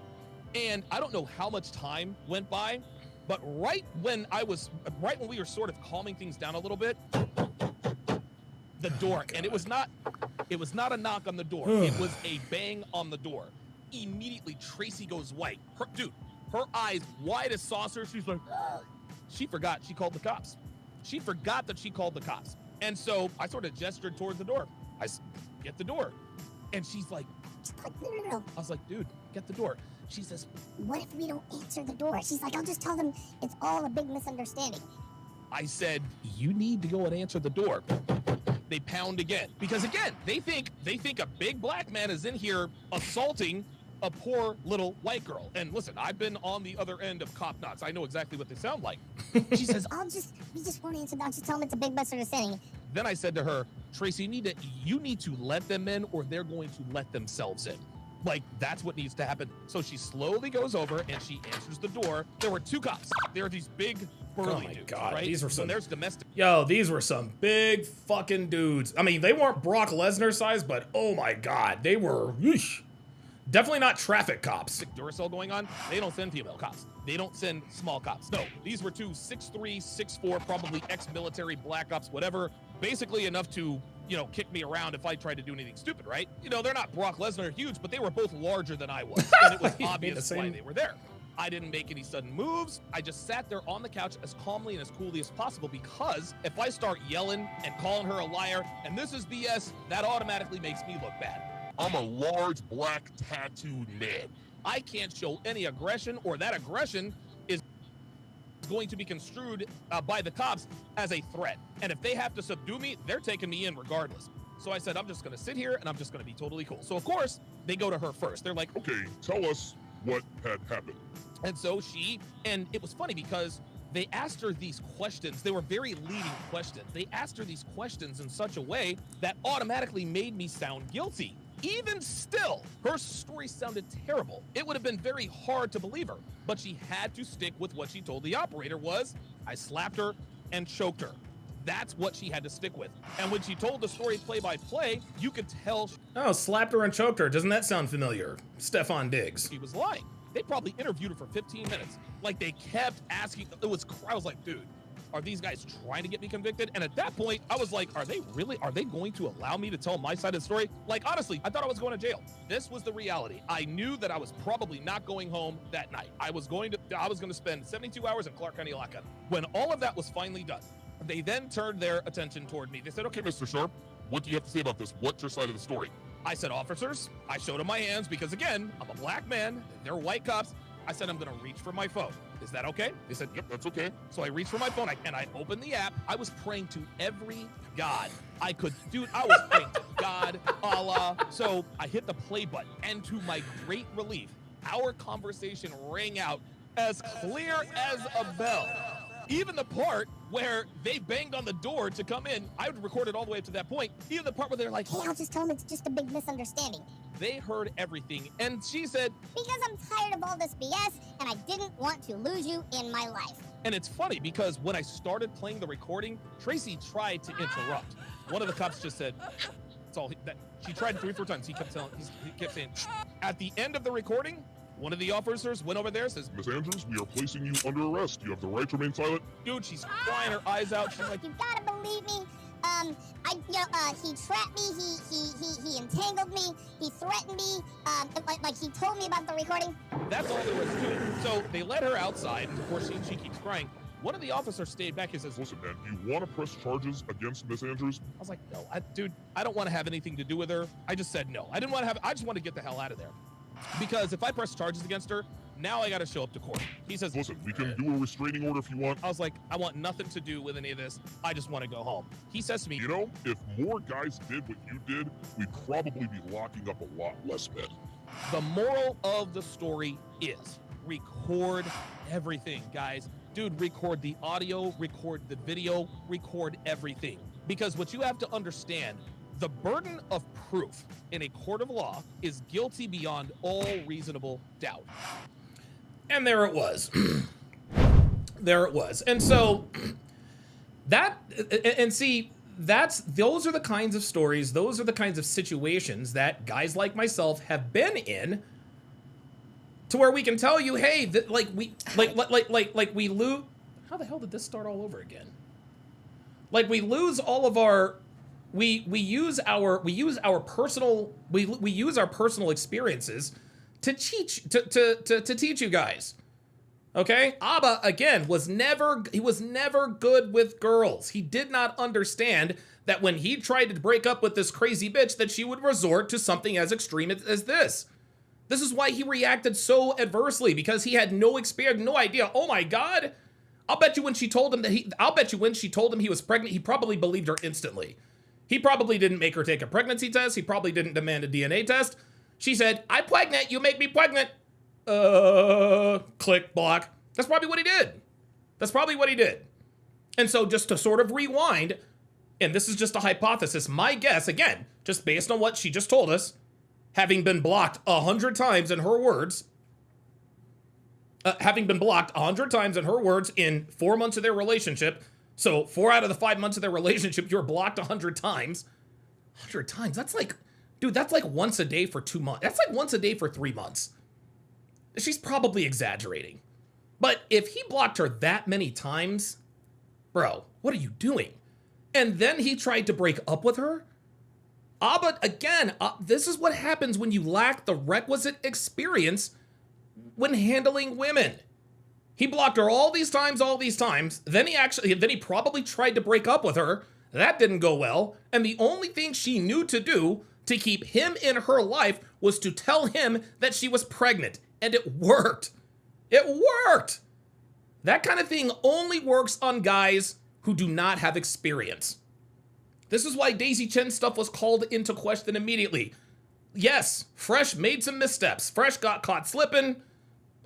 It is what it is. We all make mistakes. Okay? We all make mistakes. But Fresh never thought that bitch was really pregnant with his kid. He never thought that. She was not about to blackmail him. Because the fact that she was even pregnant, that was in question from the jump. My guess is that Abba probably didn't require any proof, no documentation, no nothing. The only proof that Abba had that this woman was pregnant was the fact that she told him that she was pregnant. And this, again, is why we teach what we teach, guys. Abba and Preach, for years, they keep telling us we're stupid, we don't know women, we're misogynists, they're this and they're that. This is what happens when you don't listen to guys like us. This nigga almost got. Incredible. Let's continue. To speak loud. Sorry about that. Wait a minute. I said, hey, I need to talk to you about the baby. I'm still blocked. And Hang on a second. he says, keep it or don't. I don't need updates. If you do, why? I said, why did you block me after you wanted updates? He says, because I don't want updates. Sorry I wasn't clear, so I'll be clear. I don't want to ever hear from you again. Oh, wait a minute. That's right. 7:35. Okay, so James says when everybody has a chance, go back and read the apps on the screensaver. 7:35. No, don't let me forget that. Let me see if we can find something. Apps on the... I don't see anything. Oh, here's proof of pregnancy. Move. Proof of pregnancy.move. What else is there? Have anything to say, just get the abortion. I will not be involved. I want to... I said, hey, for a second to say, stop contacting me. And then if you guys are reading this, I'll talk to, Okay, listen, if you guys can find it, I don't want to go on this. I'll mention what's going on here in a minute, but I said, why did you block me after you wanted updates? He says, because I don't want updates. Sorry I wasn't clear, so I'll be clear. I don't want to ever hear from you again. There it is. Yep, see, I don't ever want to hear from you again. At this point, Abba's freaking out. He's freaking out. He doesn't know what to do. He's like, holy shit, I got this girl pregnant. Hopefully she goes away. That's what Abba was thinking. He was thinking, okay, maybe if I just block her, she'll go away. Bro, it don't work that way, man. Especially when you're a man who has the kind of influence and clout and notoriety that you do. Did you really think this bitch was just going to leave? No, bro. No, she was never going to leave. Because just like I told you guys in that video, girls do not take L's. Dude, Tracy and I were fuck buddies. We weren't even boyfriend and girlfriend, and the bitch told me she was pregnant. Incredible. He says, keep it or don't. I don't need updates. If you do this solo, good luck. If you don't, keep it. Great. And then he blocks me again. And I am so exhausted at this point on how he handles conflict and how he resorts to shutting down and avoidance and stonewalling, and especially at a time that is very critical and sensitive. I just want to show you. You know, it's interesting. I'm looking up here. The app she has open, this one is OBS. Guys, this bitch knew exactly what she was doing, guys. This bitch knew exactly what she was doing. This bitch literally saved everything. Guys, this is why we knew this was a hit job from the jump. This is why we knew. This is why we now know this was her plan. This bitch saved everything. You don't save that much unless you know you're going to try to get something on the back end. You don't save all of that stuff if you don't think you're going to try to strong arm somebody or sharp angle somebody into a payday. That's what this was for. She set a trap and Abba stepped right into it. He took the bait. So this kind of will show you an example of Abba's volatility a little bit. I think here we go. Within the span of 4 months of our relationship, I think I was blocked like 100 times. Blocked like 100 times. And she says that as though that's going to make him look bad. And it does make him look bad, but bitch, it makes you look fucking crazy. The reason Abba looks bad is because he kept blocking her and unblocking her. And the reason why he was unblocking her is because he liked having sex with someone that he didn't have to pay to have sex with. That's the first reason. Or that's what makes him look bad. It makes her look bad because he had a reason to block you in the first place. Bitch, you are crazy. This woman is fucking psycho. Like, this is, oh my God. Oh my God. Oh my God. This is why you gotta vet these girls. Ask her about her past relationships.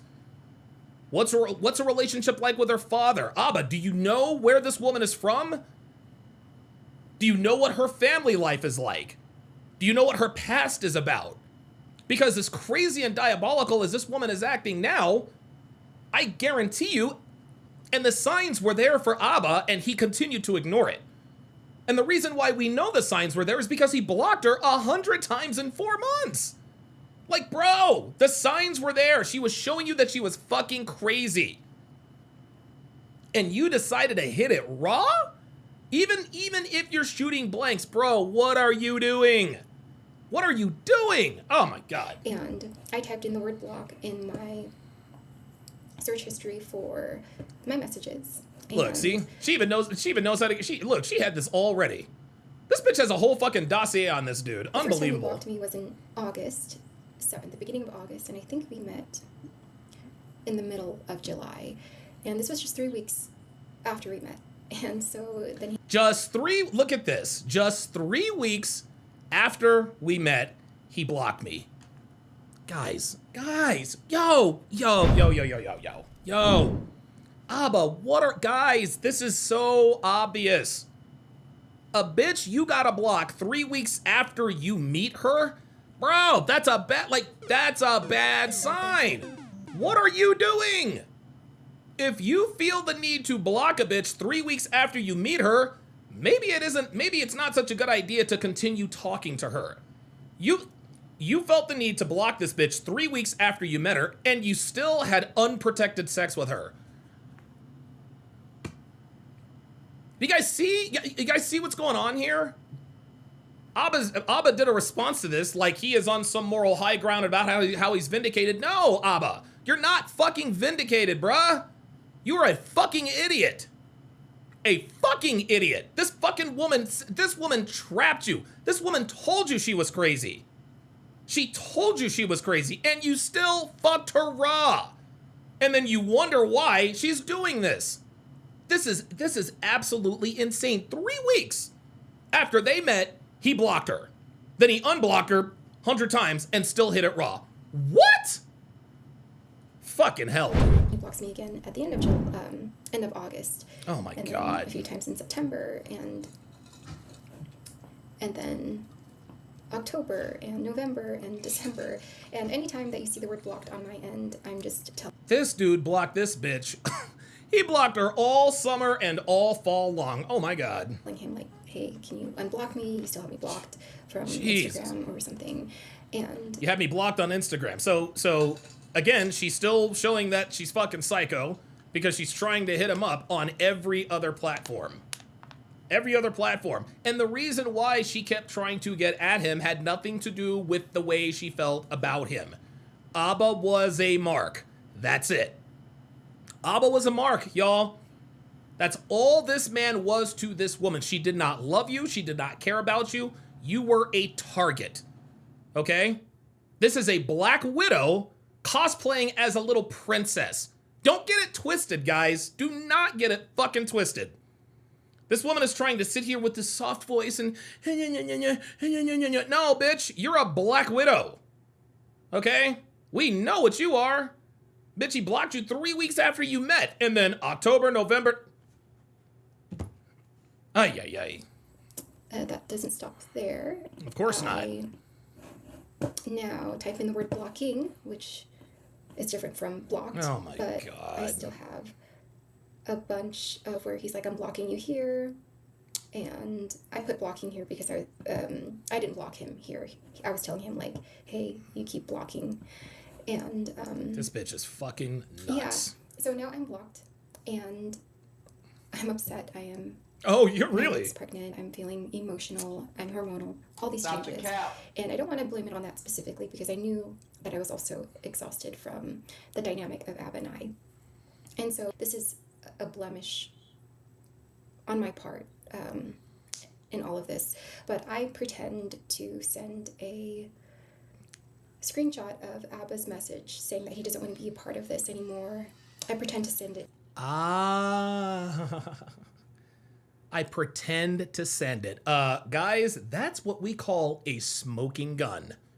Oh, that's what we call a smoking gun. Did you hear what she just said? She just sat here and admitted to fabricating a text message. Listen to this again. This is a blemish Uh-huh. on my part. Uh-huh. In all of this. But I pretend to send a screenshot of Abba's message saying that he doesn't want to be a part of this anymore. I pretend to send it to Myron Gaines. Oh, no, you pretend to send it to... See that? She pretended... So what she did is she made Abba think that she sent the message to Myron Gaines.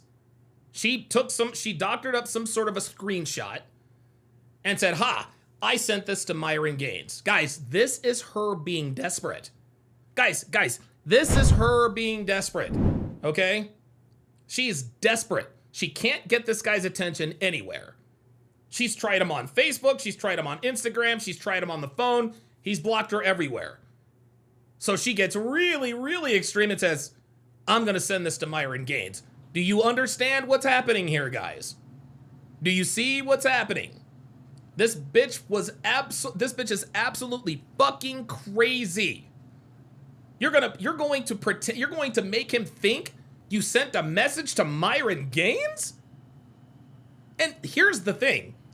Abba still thinks that's what she did. He still thinks that's what she did. He has no idea that she didn't really contact him. She just wanted him to think that she contacted him. So, let's think about this logically.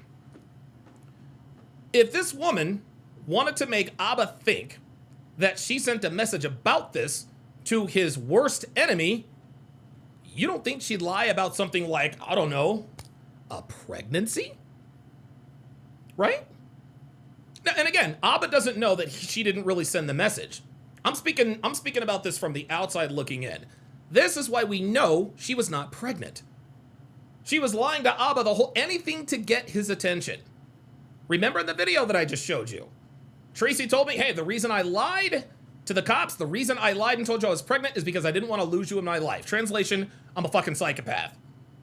This girl is a psychopath, and she was going to get Abba's attention by any means necessary, up to and including faking a pregnancy.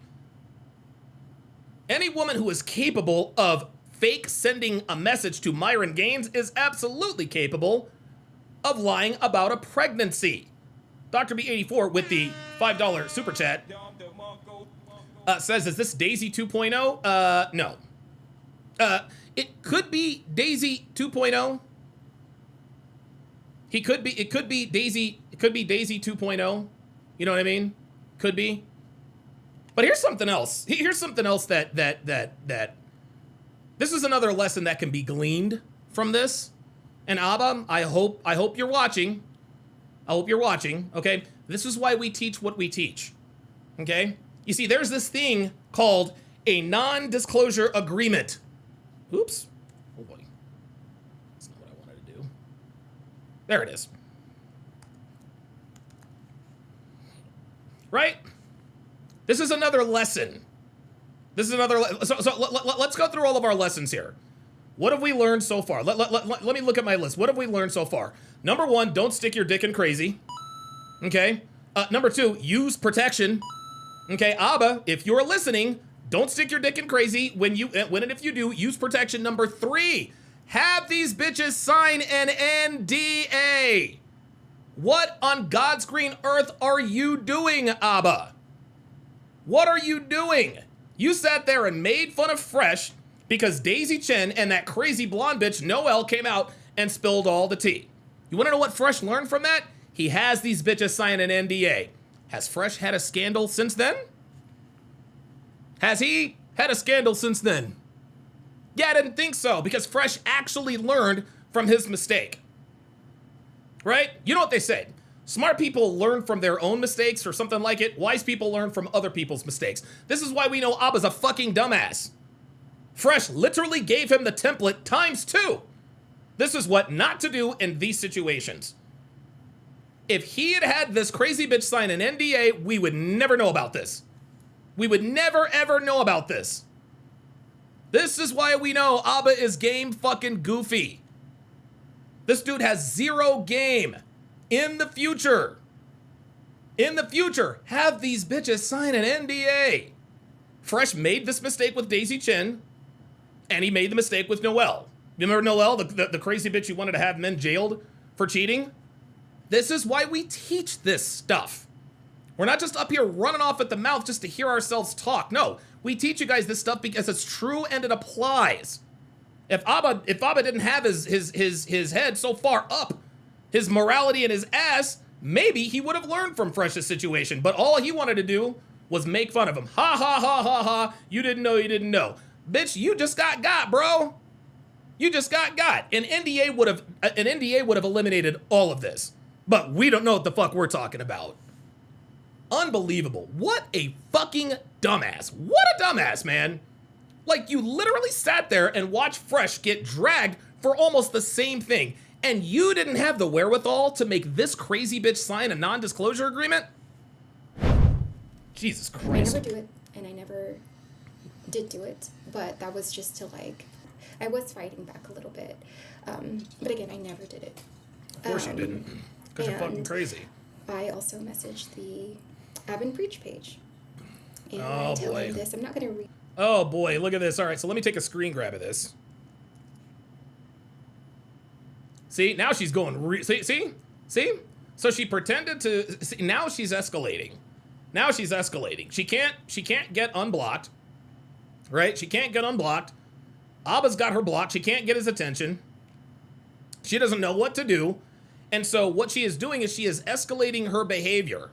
She keeps going to more and more extreme lengths just to get his attention. So let's read this. She says, I'm pregnant, and despite us being in a relationship or not, you said you don't care if I keep the baby or not, and that you won't be a part of it. You told me you'd never walk out on, hang on a second. You told me you'd never walk out on the child if I got pregnant, and you lied. I will keep the baby and raise them myself. Sorry about that. But because I feel anxious 5 months into the relationship, and I told you my truth because I do care about your life, me loving you, and also feeling unsettled can both exist. Oh my God. You say this isn't horrible behavior because... Do you say this isn't horrible behavior towards me? Okay. You're saying this behavior is better than blackmail. I didn't even say what I was going to do. I never said I was going to do that. Blah. I'm not reading all that. That's just a bunch of jibber jabber. This is just her showing us that she's. This is just her fucking showing us that she's crazy. This is her showing us that she's crazy. She keeps escalating. She tried to hit him everywhere else. So you know what? I'm gonna go to the Abin Preach page. Unfucking believable. It, but I'll leave it up here so you guys can view and pause if you like. And he just responds, "Hey blackmailer, stop reaching out." And hey blackmailer, stop reaching out. Abba gets very upset. Of course he does. Now Abba get upset because he didn't know what the fuck to do. Preach sees these messages, and now Preach knows that his girlfriend is pregnant. Sweetheart, you were, oh my God, you were not his girlfriend. No, you were not. You see how Preach now knows that his girlfriend is pregnant. Bro, you are not his girlfriend. Oh my God, this bitch is fucking crazy. Now Preach knows Abba's girlfriend is pregnant. And oh my God. Abba calls me at some point, and this is just another example of how Abba does talk to me when... See, there it is. Parasite, I don't care. Eat, shit, sleep. I want my piece back. I want you gone, so hurry up. You've made 9 accounts harassing me. See, now Abba's flying off the edge. And now he's flying off the deep end. Okay? This makes Abba look really bad. Why are you talking to this woman like this? If you're supposed to be this bastion of moral superiority, why are you talking to this woman like this? Ay. He does get upset, so I don't answer because I'm trying to get something to eat. I'm hungry and I'm like sick. I'm in my first trimester and I don't answer. And he says, "I don't care, bye, blocked. I'm trying to eat. Hey, I was really trying to get something to eat. I haven't eaten." He says, "Parasite, I don't care. Eat, shit, sleep. I want my piece back." I want you gone, so hurry up. You made 9 accounts. Listen, man, I'm gonna tell you what. Look, I cannot blame Abba. I can't blame him for this. I can't blame him for this. I'd want her ass out of my life too, man. This bitch is crazy. Harassing me and blackmailing. So he's talking about my cousin reaching out and sending him messages and... Oh my God. This bitch got her cousin to reach out to Myron. Now she's getting family members to reach out to him. Now, again, she continues to escalate. She continues to escalate. I'm pregnant. I sent a message to your mortal enemy. Right? I hit the Abba and Preach page to let everybody know that I'm pregnant. Now she's getting family members involved. Holy shit. This is why we teach what we teach, man. This is such an L. Oh my God. He calls again, and we finally get on a phone call. Oh. This is the most brutal phone call, and it does reflect everything that I had mentioned before, that it was verbal and emotionally abusive and bitch, please. contained a lot of dehumanizing We don't care. language and Fuck outta here. degrading language. And I actually have the phone call right here, but I cannot play it because Abba can file legal action against me. And in this phone call, he also says, I will never meet the baby. I will never look at the baby in the face. I will never know its name. And if I... Isn't that interesting? Because what Abba played for us on his response video, we didn't hear any of that. do, I will make sure to tell. And here's the thing, I'm not a legal expert, but the fact that Abba actually leaked some of the phone call, does this mean that she now has the right to leak the entire phone call?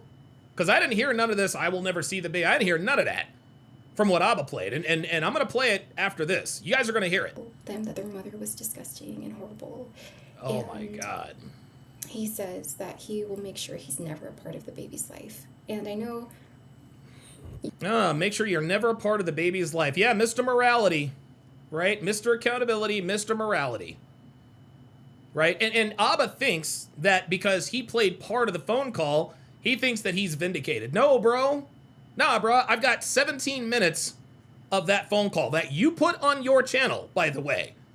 This phone call, I think this phone call is what, 40-something minutes? I can't picture Abba saying this. Give me a second. And... Hold up. One call, he also says... Yeah. 48 minutes and 3 seconds. This is a 48-minute phone call that she recorded. Abba only played us 17 minutes on his live stream. He only played us 17 minutes on his live stream. He didn't want us to hear that whole phone call. Now we know why.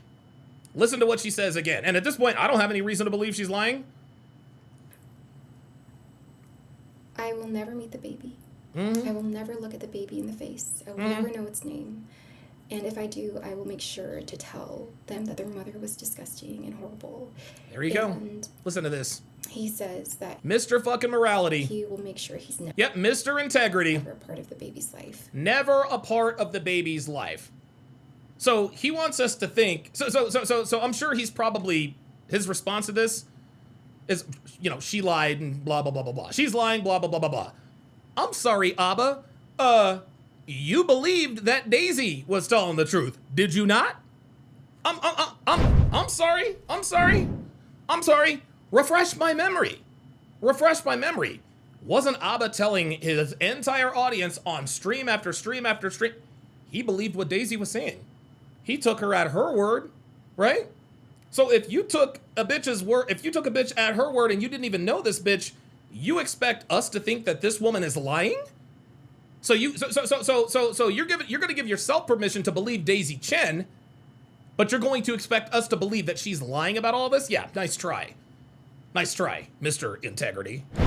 And I know you can't picture Abba saying this. Yes, we can. But he does say it. And after that, I never hear from Abba again. 3 days go by, and I am desperate to talk to him.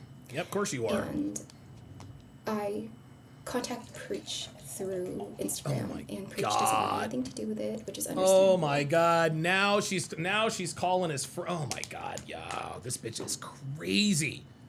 This woman is out of your mind. Rated says no. This Libby lady reached out to you too. No. She did not. No. Hell no. No. Fuck that. And I just kind of leave it alone after that. Week 1 goes by and I don't hear anything from ABBA. Week 2 goes by, I don't hear anything from ABBA. And then now we're at week 3.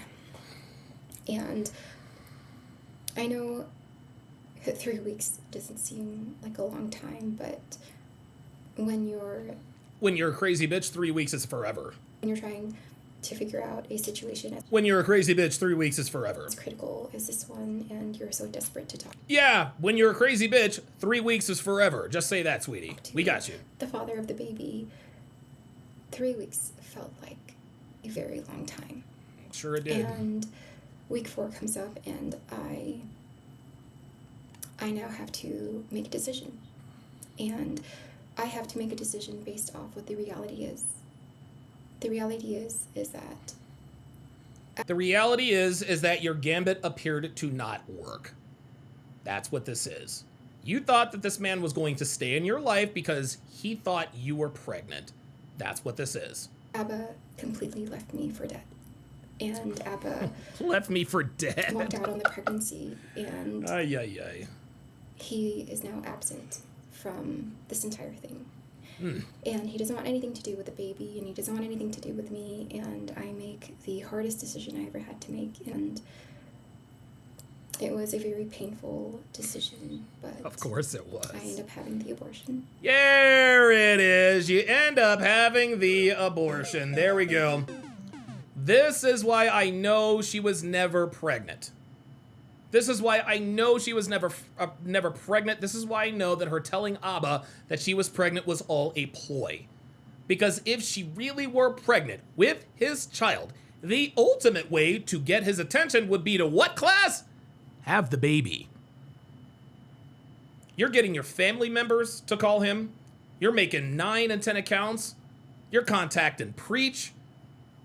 You're fake sending Myron texts. You're doing all this crazy shit to try to get his attention. But when it came time to do the one thing to get the kind of attention that he could, when it came to doing the one thing that you know he would not or could not ignore, you decided to terminate the pregnancy. This is why we know she was lying. Stop the cap. This is why we know she was lying. She was willing to go to all of these great lengths to get this man's attention, and nothing was working.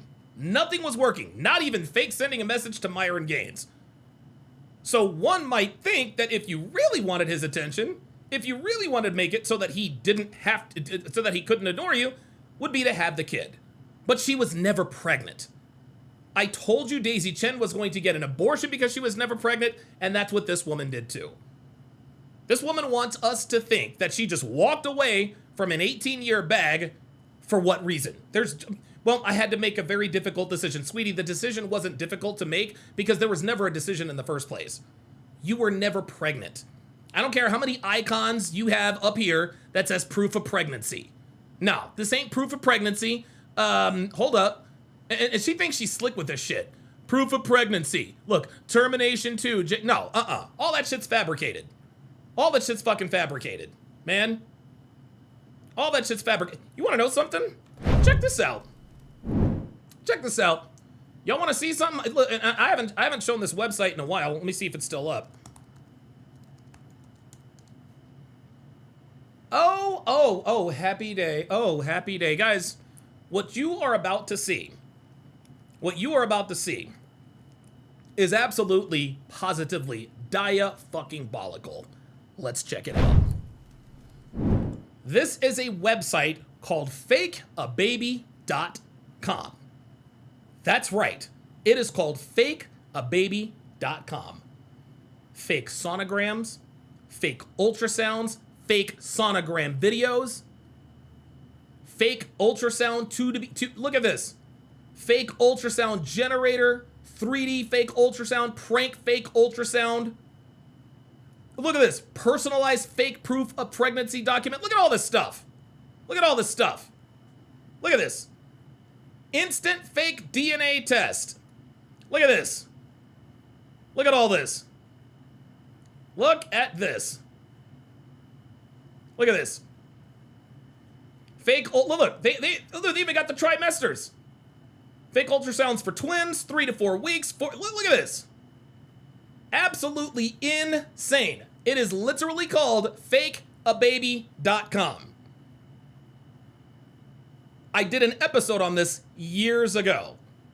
POV JD Cruz says, how is this legal? I have no idea.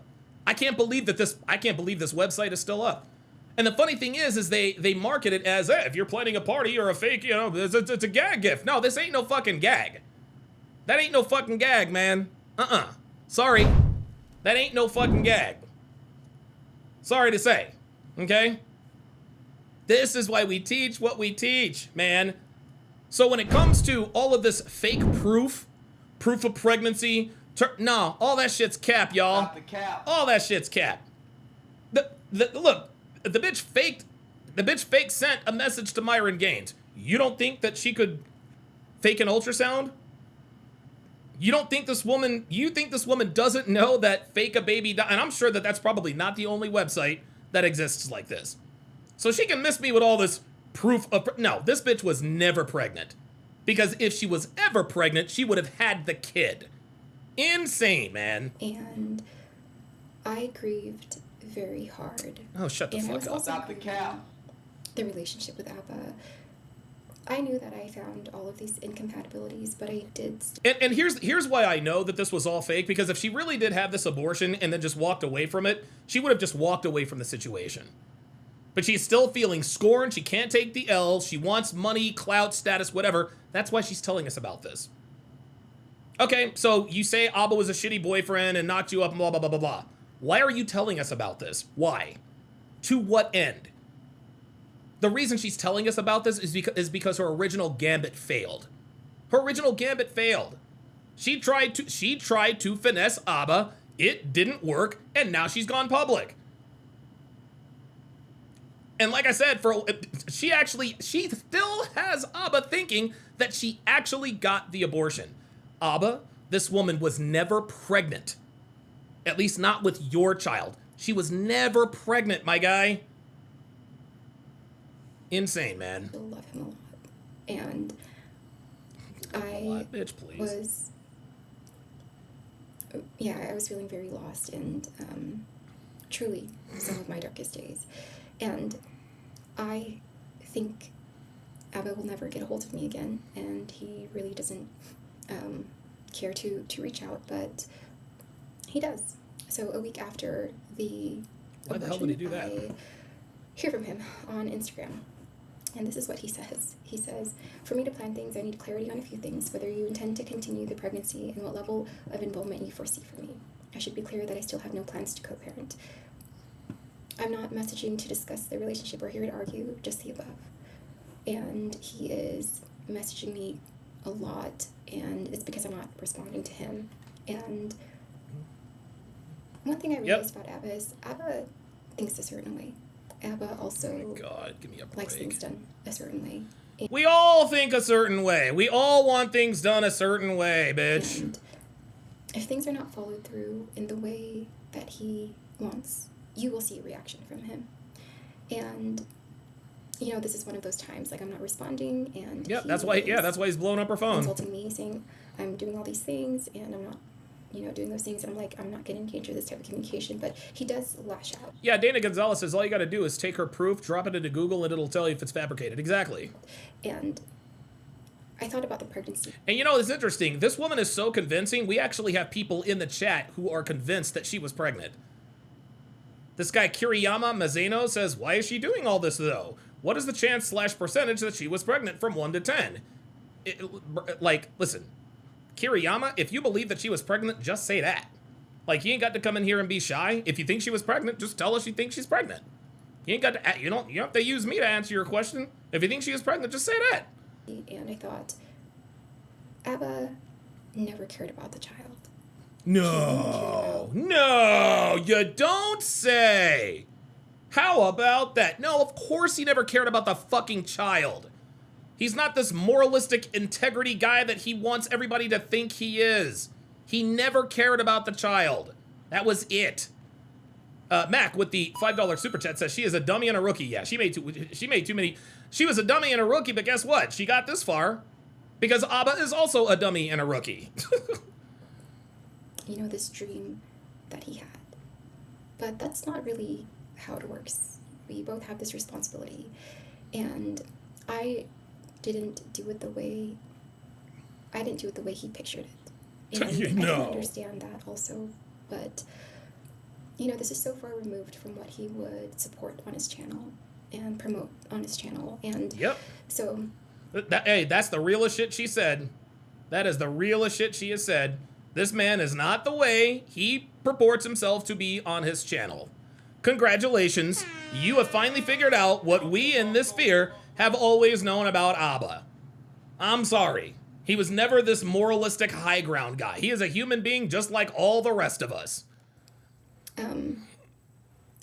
I said I left you alone since I reached out to Preach a month ago, and he's saying like, no, you're like still calling me, and I'm still trying to reach him. I said, no, I never called you. I said I've left you alone since like my last contact with Preach. I said you didn't want anything to do with the baby. I said okay. I said I'm not going to engage in this kind of communication, Abbas, because he keeps messaging me, and he sends this little okay liar thing. Remember I said that Abba can act in a way of like mocking and ridicule and a little Yes, passive aggressive, sweetie. That's the word you're looking for. sometimes immature, but yeah, I said, and that's what you wanted. You didn't want anything to do with the baby. And to this, He never wanted anything to do with the baby, sweetheart. Abba never wanted anything to do with the baby. His initial reaction was fake. Is that Caitlin the Boar? His initial reaction was fake excitement because he didn't know what to do. day, Abba feels extremely justified with leaving the pregnancy. Look, I can't say I blame him. I can't say I blame him. And listen, you guys know me. I'm not Mr. Moral High Ground. I don't blame him for that. I really don't. This is one of our last messages.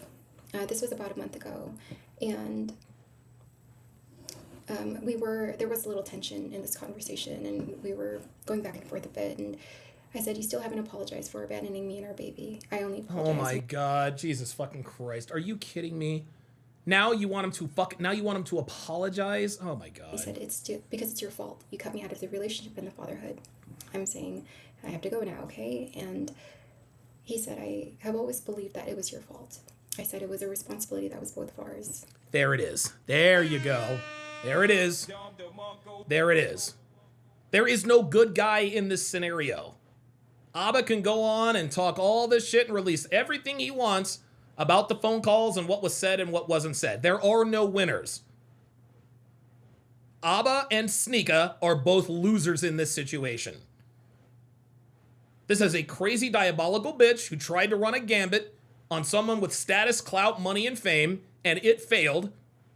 And Abba had no fucking clue what he was up against. And I said, I needed more security from you. And he said that you didn't want the baby. And he's talking about when I was going back and forth from before the Montreal trip.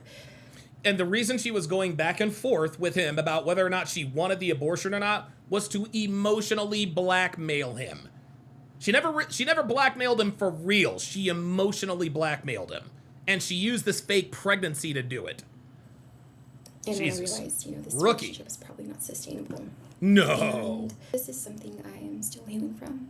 And something I think about often. And Yeah, clearly. I'm still grieving. And I do feel like it was wrong. And I did feel like it was wrong at the time, but after some time Sweetheart, you're both wrong. You're both wrong. passes, I really think that this wasn't the way it should have gone. And Well, that's what happens when you try to scam somebody, sweetheart. I'll be posting more examples of my interaction with Abba, and I'll be posting more interactions with Abba. I'll be posting more interactions with Abba. Did you hear that, Kiriyama? That's why she's doing this. She's doing this for clout. That's all this is. That's all. Like, it does not, like, it does not do her, like, nobody wins in this situation. Nobody wins. The only person that has anything to gain from any of this is her. That's why she's putting this out there. The dynamic and this repetitive cycle I experienced with him. So, yeah, thanks for watching. What a crazy fucking bitch. What a crazy fucking bitch, dude. Holy shit. My God. Okay, so Abba did a live stream to try to get ahead of this.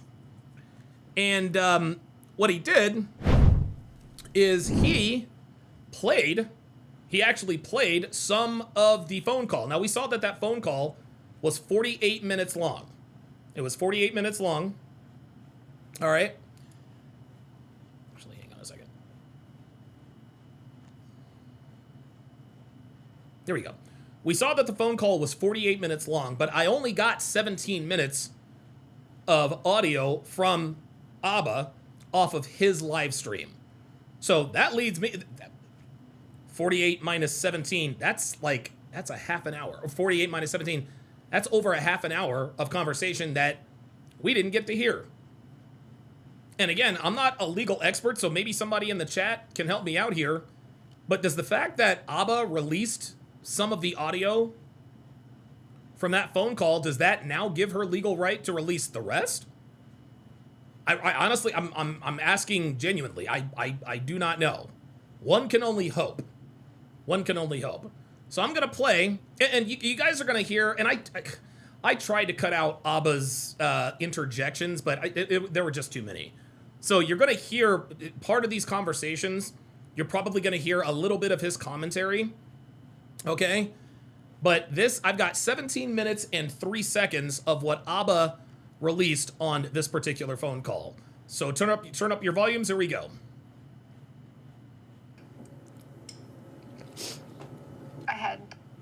I knew you to know that, like, you're saying, like, you knew what I was I explained, like, the debilitating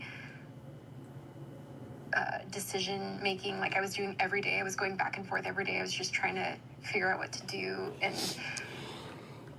and I regret the way I handled it. And I feel like the first few weeks, I was, like, thinking about you first. I feel like I was, like, in a triangle of, like, okay, if I don't have the baby, then things can continue going on with Abba. And what? This bitch actually entertained the idea that if she didn't have the baby, she could continue in a relationship with him. And you want to know what that tells me? That tells me that she thought, that right there tells me that she thought that no matter what she did, that he was still going to take her back. After everything that has happened, the making the 9 accounts, calling him from 100 different numbers, fake sending the message to Myron Gaines, who Abba still believes she actually did that, getting her family members to call and harass him, getting a hold of Preach. After all of that, she really did believe that he might still take her back. Insane. But if I have the baby, then it's just, like, all this pressure with someone, you know, I understand that's what you thought in your head, but, like, I think the frustrating part for me is I literally flew down to be there for you for the abortion. I don't know how things were going to go afterwards, but, like, I would have supported you regardless. But when... Absolute cap. Absolute cap. Absolute cap. This is lies. Abba is lying here. There is no way that he was going to continue being with this woman after the abortion. No way. No way. Like, you had to block this bitch 100 times in 4 months, and then you were going to fly down there and be with her after she decided to kill your unborn baby? Nope. Sorry, Abba. And the reason why Abba is being so civil is because somewhere along the way, he figured out that she was creating a dossier on this. And so Abba said, okay, and that's the reason why Abba started to call her. Remember, she said, well, Abba started to call me even though I had left. He's not messaging me. Or remember, she said that she was leaving it alone. She was ignoring him and he was blowing her up. At this point, Abba's like, fuck. He probably had a night. He probably like, shit, I've said and done some crazy shit. And if she goes public with this, I'm going to look bad. So what I need to do is I need to call her and record the phone call and make myself look a little more civil. That's why he did this, gentlemen. Yes, Jose Garcia says he only switched up after he found out she was recording. Absolutely. Absolutely. Abba is trying to make us think that he was cool, calm, and collected this whole time when he clearly was not. No, bro, that is not. Oh, no. The only reason why this phone call exists, and isn't it interesting that he's the one that released the phone call, right? If somebody releases audio of something and it's not even the whole phone call, right? But this was all performative from him. You can tell. All of a sudden now he's measured, he's supportive. Bro, come on, we're not stupid. But it didn't seem like that. It didn't. You kept saying like you're never gonna be the same. But that's just true, right? Like you are not gonna be the same either. And that's okay. Listen to him actually making it sound like he gave a shit about her. Insane. Like, I wasn't going to lie to you and tell you I was going to come out the other side one way. But I told you I'd be supportive and I'd be there for you, regardless. I didn't go down there to convince you not to do it. I went down there believing you were really going to do it. Stop the cap. That's why I went down there. And like, you wanted to talk about it. I didn't even want to talk about it when I came down. You were trying to comfort me. And I said, it's okay. But you were having a hard time. And I'm not going to argue with you. You don't think that I look at you and I don't care about how you feel. Like, you don't think at the time I'm like seeing you and I do love you and I'm like looking at you and I'm like, this guy's devastated. And then a part of me is like, I also don't want to, but I'm like, again, I was like in this triangle where like, okay, if I don't have Yeah, Silver Wolf says he sounds like he is making a video. He knew he was going to release this. Absolutely. Yeah, this was all performative. This was all performative. When she finally stopped contacting him, that's when she got scared. That's when she got scared because she's now thinking, holy shit, she's going to put all this stuff out there. I need to get something on record that doesn't make me look as crazy. And that's what this is supposed to be. Things can still move forward because it's like we can still figure out if we're compatible. We can still figure all that out. And yeah, I don't think if the pregnancy happened, I don't think any of this would have happened. But sorry, go ahead. Go ahead. I don't know. I think I always told you the outcome I would have preferred. But I told you I would support you regardless. Listen to this guy. And Listen to this guy. And I think I try to show up both emotionally and physically by being there in person. I think I went out of my way to try to make that clear to you. And I also didn't lie to you. I didn't tell you I'm going to be fine, everything's going to be great. I told you, like, it's going to be tough on us. It's going to be tough on you. It's going to be tough on me. I don't know how I'm going to change afterwards. I can only tell you that I'm dreading it. And I think that's a reasonable and, like, mature response to the whole situation. You know, I don't need anyone to coddle me or anything like that. Like, I know these things are going to be difficult. And who knows? Maybe it does break us. Who knows? But I wouldn't. Bro, you already knew what it was. Stop it. Ever force you into parenthood before you're ready. And I always told you that. I don't, You see how measured and calm he is? You see how measured and calm he is? That's not the real Abba. The real Abba was in those crazy text messages. Chaos God says she's trying to make him crash out. She already did. She already did make him crash out. That's why he got on this phone call. He was like, shit, I crashed out on her. I need proof that I didn't crash out. That's what this phone call is for.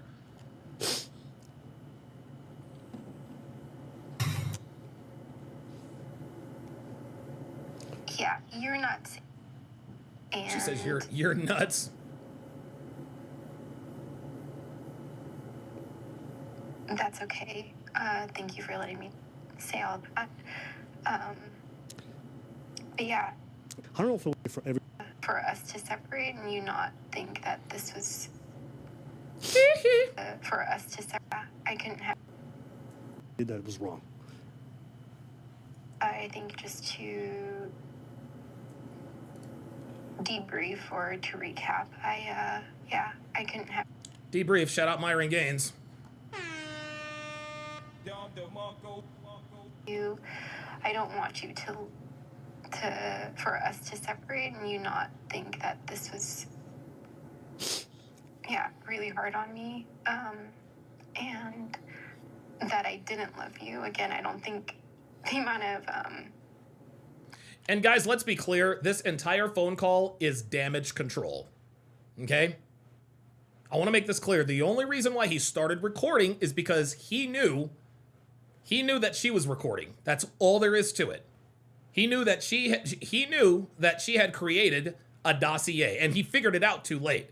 That's why he kept trying to get a hold of her. grief I had gone through this last month would have existed, and still carry that today. I feel like the pregnancy kind of made me not think correctly and do things the right way. No, sweetie. No, baby. It wasn't the pregnancy that made you crazy, bitch. You were already crazy. Stop it.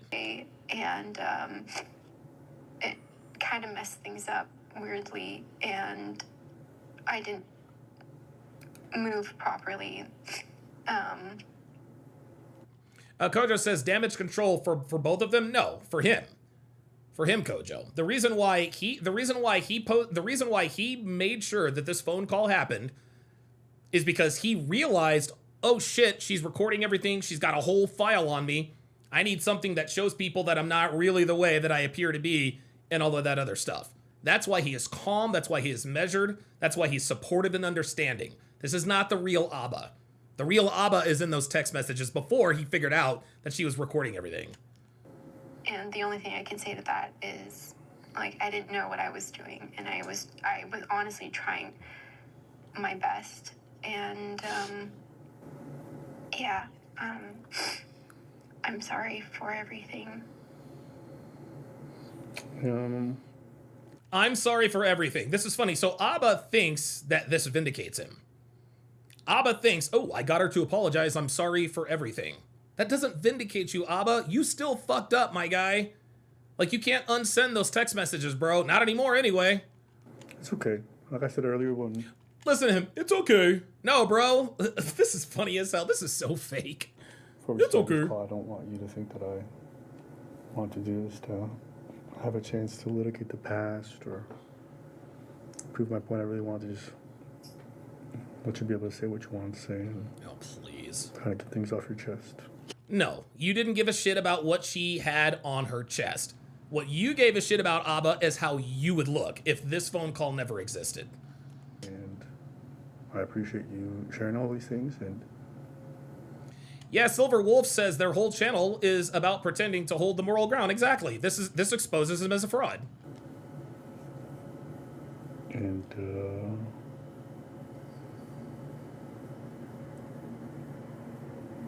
yeah, do you have any questions that you want to ask me? See? Did you have any questions that you wanted to ask me? This was clearly a setup. He wanted to keep... Oh my god, this dude. Oh my god, this nigga really thinks we're stupid. He really thinks we're stupid. He really wants us to believe that this was just a random phone call and this is the... No, Abba, bro. The cow's out of the barn, my guy. The cow is out of the barn.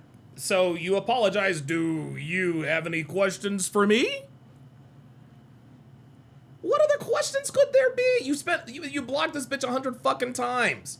And now you're gonna be understanding and measured and kind and honest. I'm gonna be supportive. Do you have any questions for me? Bro, stop it. Fuck out of here.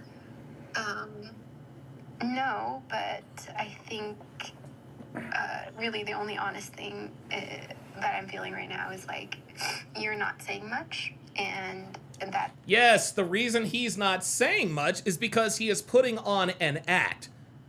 Did you hear that? At this point, she has to know that she knows that this is performative, and I guarantee you that's probably why she put this out there. That's probably why she went public with this thing in the first place. Because in her mind, she's thinking, okay. In her mind, she's thinking, all right, Okay, so he's recording this conversation and he wants to make me look bad. That's why she went public with this whole shebang. But she just told us right there, she's like, dude, like, you're not saying much. Like, what the fuck?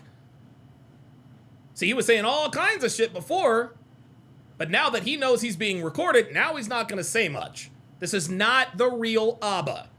This ain't the real Abba. The real Abba is in those text messages. The real Abba is the way he treated her and the way he talked to her before he got on this phone call. Don't get it twisted. Just making me feel dumb for like saying everything that I said. Let's keep going with the story, bro. It doesn't make me feel dumb. It just makes me feel like a little. Obviously, it was fine for me to say that, and thank you for holding space for me to even explain. Thank you for holding space for. Oh my fucking. Thank you for. What the fuck does that even mean? That I promise you, that was my reality, and that was all true. But I did kind of like pour my heart out, and stop the cap. Well, I just feel like if I start doing the same, we're gonna probably start arguing because you're gonna like disagree with how I view things or the way I view them, and I didn't want to invalidate whatever it is that you're feeling. Or oh, I didn't want to invalidate. Listen to this dude. This dude is reading off a goddamn script. Yo, Abba really? Oh my god, I cannot believe this dumb nigga really thinks that we are buying this. Scott says, two snakes trying to outmanipulate each other. Dude, this is crazy. Oh my god. This is absolutely fucking ridiculous. Abba really? Thanks for holding space for me, and I just wanted to be supportive and blah, blah, blah, blah, blah. And I just wanted... Are you kidding me? Nobody talks like this on the phone. Ay, ay, ay. Doing that, so I think that's why I'm just not... Saying much? okay. That's why I'm not... That's it. No, the reason why you're not saying much is because this is an act. I stopped engaging. Coming. You know, well, I also spent time thinking about it. I mean, as far as the end goes... Stop the cap. You know, obviously I didn't see any of that coming, and I kind of just didn't say anything at the time, because obviously... After this phone call, I guarantee you, after this phone call, Abba thought in his mind, okay, I have what I need.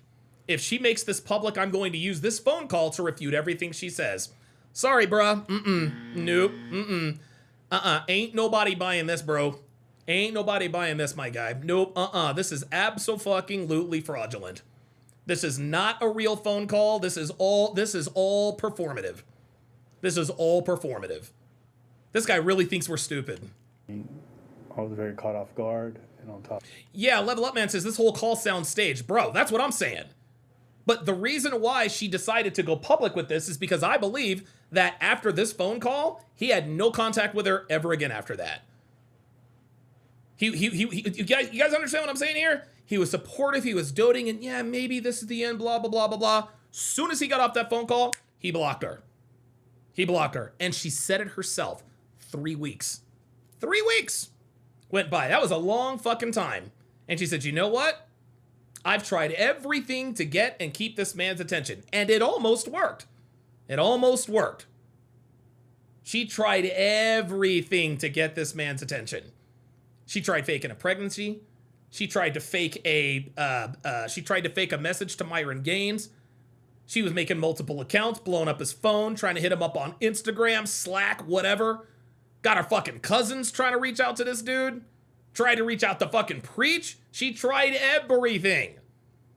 She tried everything. But then when Abba realized, oh shit, this is gonna look bad on me, he decided to set up one last phone call. This was that phone call.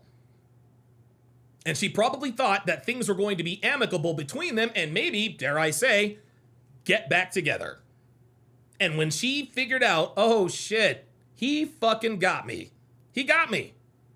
He wants nothing to do with me anymore. He made me think that he might still communicate with me still. He made me think that he was holding space for me. He made me think that there was a possibility for a reunion. And when it became clear that that was not the case, that's when she decided to release that video and go public. And that is the ultimate in trying to get his attention. She tried everything to get his attention. Nothing worked. That's why she went nuclear with this. Well, guess what? She has his attention now. She has his attention now. That it was like an outcome I never could have ever imagined. Oh my God. So, you know, with the shock and everything, all I wanted was to just kind of get away. And I understand that from your perspective, you might have felt like you needed me, but Oh my God. honestly, it felt like you ran a truck through my head. And I didn't want to say anything because Jay Blaze is in the house, and I'll bet Rich Cooper has a call saved with his girlfriend's bull for future damage control.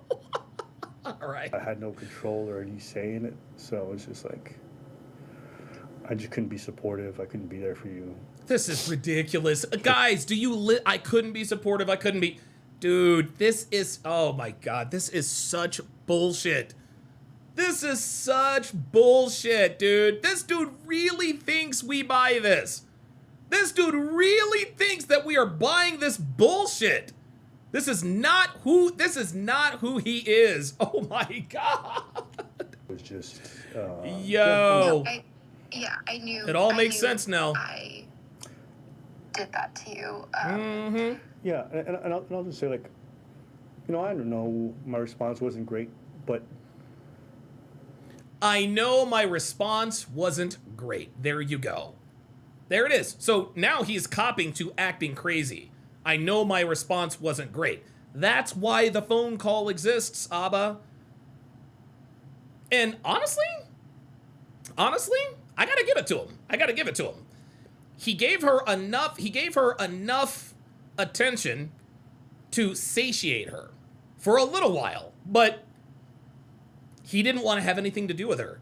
And when she finally realized, oh, this dude really doesn't want to have anything to do with me, I'm going to get his attention. you know, it felt like I got ran over, and then I was like asked to be supportive and present by like the person who ran me over.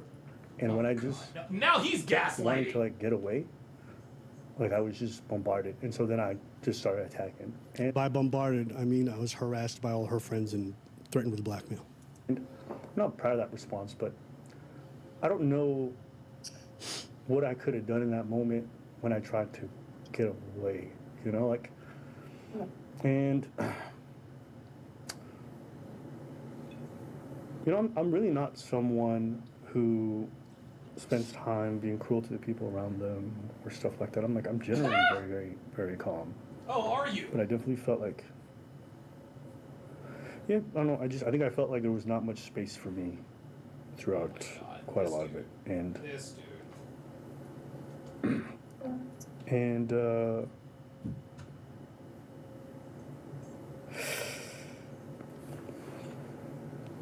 All right, you're gonna hear me a little bit emotional. You know what I mean? Members only access. Turn this portion off. Yo, now this nigga is gonna try to make us think that he got emotional. Oh my fucking God. Oh my God, Joel Embiid is gonna play tonight? Oh man, that's a mistake. I think I just, You're gonna hear it. It's gonna be pretty clear. Listen, see, you see that? Hey, I'm gonna get emotional.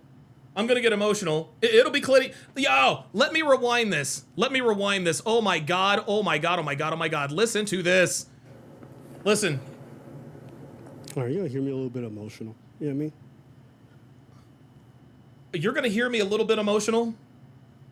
So he's letting us know, by the way, guys, I'm about to cry. You guys ever seen, listen, I know there's a scene in the movie Batman Forever. Okay? And please, just bear with me here. Batman Forever, that was Val Kilmer, Chris O'Donnell, Jim Carrey as the Riddler, Tommy Lee Jones as Two-Face, Nicole Kidman as Chase Meridian. Anyway, so Edward Nygma, who used to work for Wayne Industries, really hated his boss. And so he murdered his boss.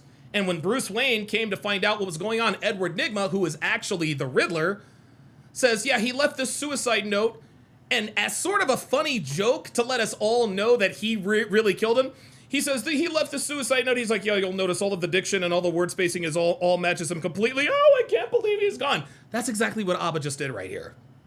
That's what he just did right here. Now, guys, prepare. I'm gonna get a little emotional here. That's like telling us that you wrote somebody you wrote somebody's suicide note, and if you'll notice, the grammar and the enunciation and punctuation all perfectly match what they would normally sound like. Oh, I can't believe he's gone. That's what this is. That's what this is.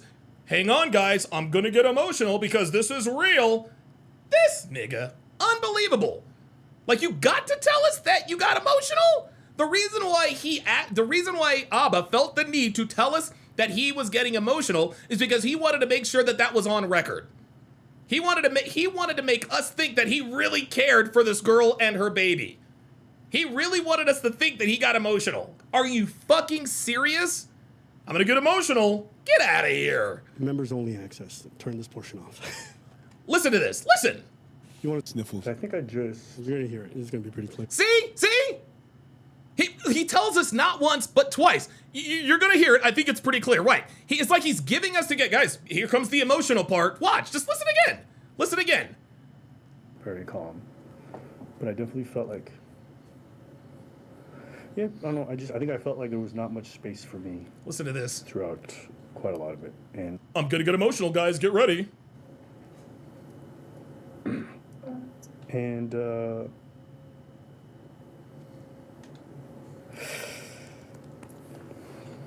listen to this. All right, you're gonna hear me a little bit emotional. You know what I mean? Members only access. Turn this portion off. You want sniffles? I think I just... You're gonna hear it. It's gonna be pretty clear. Yeah, you're gonna hear it. Are you guys listening?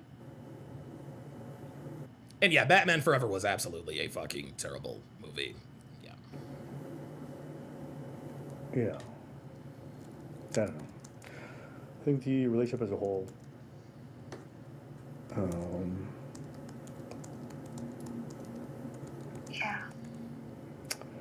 Yeah, I knew that It's okay. I know you know, but actually... Okay. So I've got the clip. I've got the clip. I've got the clip of the Batman Forever. Oh, I'm so glad I found this. So what I'm gonna do is I'm going to oops, wait a minute. Hold on, let me bring this over. Hang on a second. There's fakeababy.com. Hang on, guys. So I found the scene. Hold on, guys. I found the scene with Edward Nigma. So what I'm gonna do, and the reason I'm doing this is to demonstrate exactly what Abba just did right here. I want you guys to look and listen very closely. Hold on. So I'm gonna have to oh, looks like I have to adjust. Bear with me, guys. Bear with me, because I promise you guys are gonna see. Okay, there we go. All right. So watch this. Just watch and listen very closely.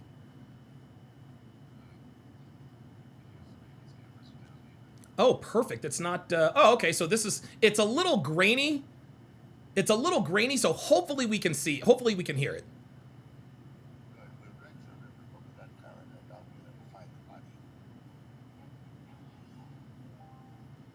Can you guys hear that okay? Just watch. Now look at this acting job. He's all emotional. Why? Right? He's all emotional. He really killed his boss, but just watch this very carefully. Watch.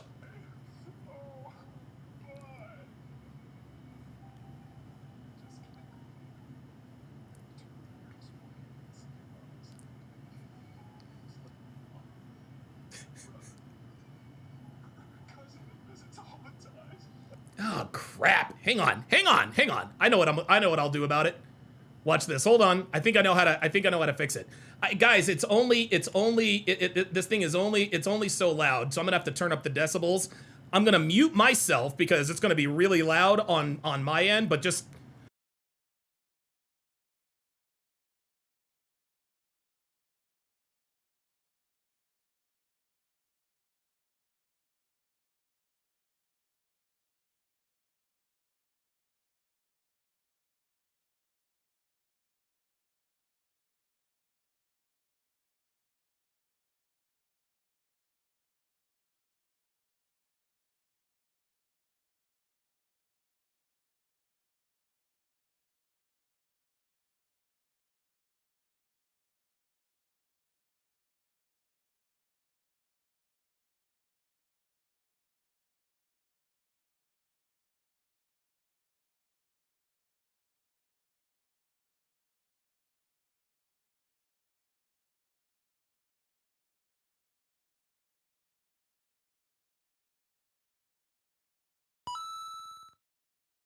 Okay, it's not gonna let me make this any louder. God damn it! I used to know.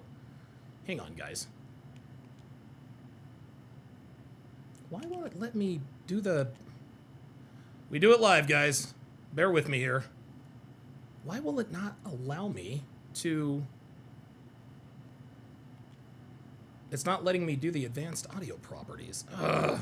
This is why I hate OBS sometimes. One hidden. Let's unhide all. I don't know what the fuck that means. Okay. Options.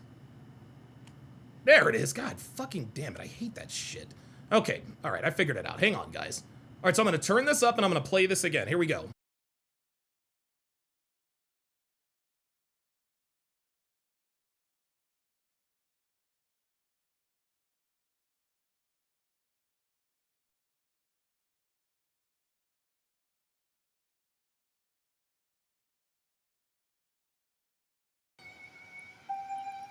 Just can't believe it. 2 years working in the same office. He was like my father, my brother, cousin that visits all the time. Can I grab that word? I found this in my cubicle. You'll find the handwriting matches his exactly, as does sentence structure and spelling. Did you guys see that? Hold on. Let me turn this back down. Let me turn this back down. There we go. Okay. Did you guys see that? You guys might not have been able to, maybe you saw the facial expression, but did you guys see it? He's like, you'll notice this, you know, here's a suicide letter. You'll notice you'll notice everything matches, blah, blah, blah. This is what Abba did when he was telling us that he was about to get emotional. It's like he's the guy telling us about the suicide note of the dude he actually killed. That's what Abba said. I'm gonna play it for you again. Watch. I'm gonna get emotional. Here we go. I'm gonna get emotional. Yeah, me. But yummy. Members only access. Turn this portion off. You want to sniffle? I think I just. You're gonna hear it. It's gonna be pretty clear. See? Yeah. I don't know. I think the relationship as a whole. Listen to this dude, man. Yeah. Yeah. Yeah, I knew that It's okay. Like, I know you know, but actually. Wow, this is crazy work. I'm sorry that I kept like trying to reach out. I'm not saying this is right.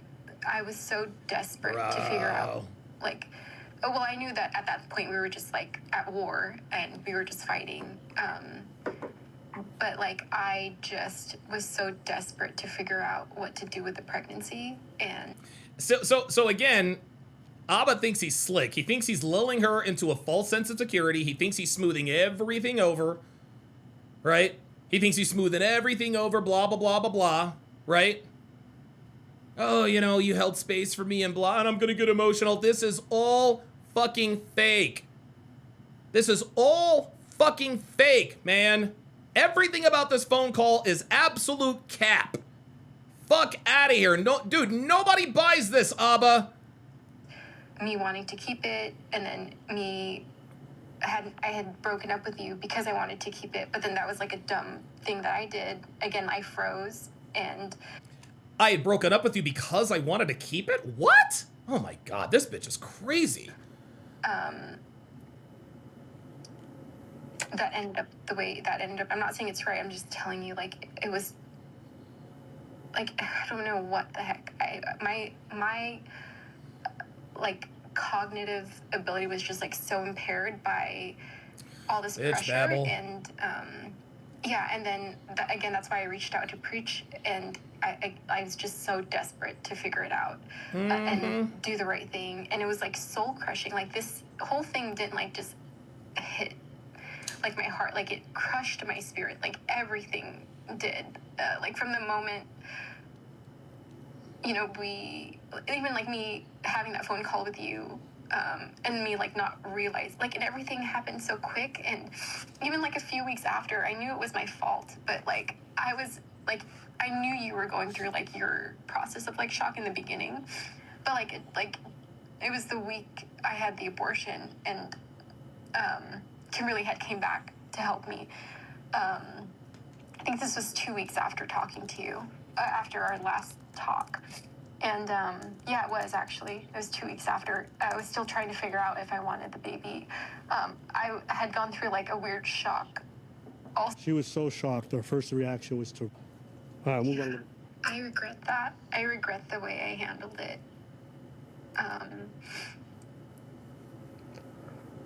I knew you'd...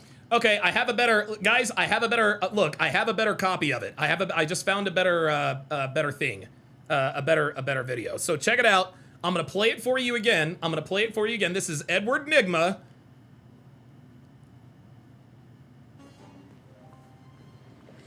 Why? Listen. Why? All that fake fucking emotion. I just can't believe it. Oh, and you know what? Let me put up the closed captions. Hang on. Watch. 2 years working in the same office. He was like my father, my brother. Watch. Now watch him flip. Cousin that visits all the time. Keep it grip, Edward. Okay, I gotta stop it. Blah, blah, blah, blah, blah. Okay, now listen. Watch. Numbers in my cubicle. You'll find the handwriting matches his exactly, as does sentence structure and spelling. He says you'll see his handwriting matches exactly, including sentence, his sentence structure and spelling. You guys see that? You guys see that? That is literally what Abba just did when he's trying to warn everyone. Hey, I'm gonna get emotional. No, I'm gonna get emotional. All right, let's go back to the phone call. This dude thinks we're a fucking idiot, man. Know that like you're saying like you knew what I was I explained like the debilitating decision making like I was doing every day. I was going back and forth every day. I was just trying to figure out what to do, and I regret the way I handled it. And I feel like the first few weeks I was like thinking about you first. I feel like I was like in a triangle of like, okay, if I don't have the baby, then things can continue going on with Abba. And If you don't have the baby, things can continue going on with Abba. What in the fuck? but if I have the baby, then it's just like all this pressure with someone, you know, I understand that's what you thought in your head, but like, I think the frustrating part for me is I literally flew down to be there for you for the abortion. I don't know how things were going to go afterwards, but like, I would have supported you regardless. This is bullshit. Don't think that I look at you and I don't care about how you feel. Like, you don't think at the time I'm like seeing you and I do love you, and I'm like looking at you and I'm like, this guy's devastated. And then a part of me is like, I also don't want to, but I'm like, again, I was like in this triangle where like, okay, if I don't have the baby, things can still move forward, because it's like, we can still figure out if we're compatible. We can still figure all that out. And yeah, if I don't think if the pregnancy happened, I don't think any of this would have happened. But sorry, go ahead. Go ahead. I don't know. I think. Shout out to Mac with the $25 Cash App. He says Don DeMarco for the Batman clip.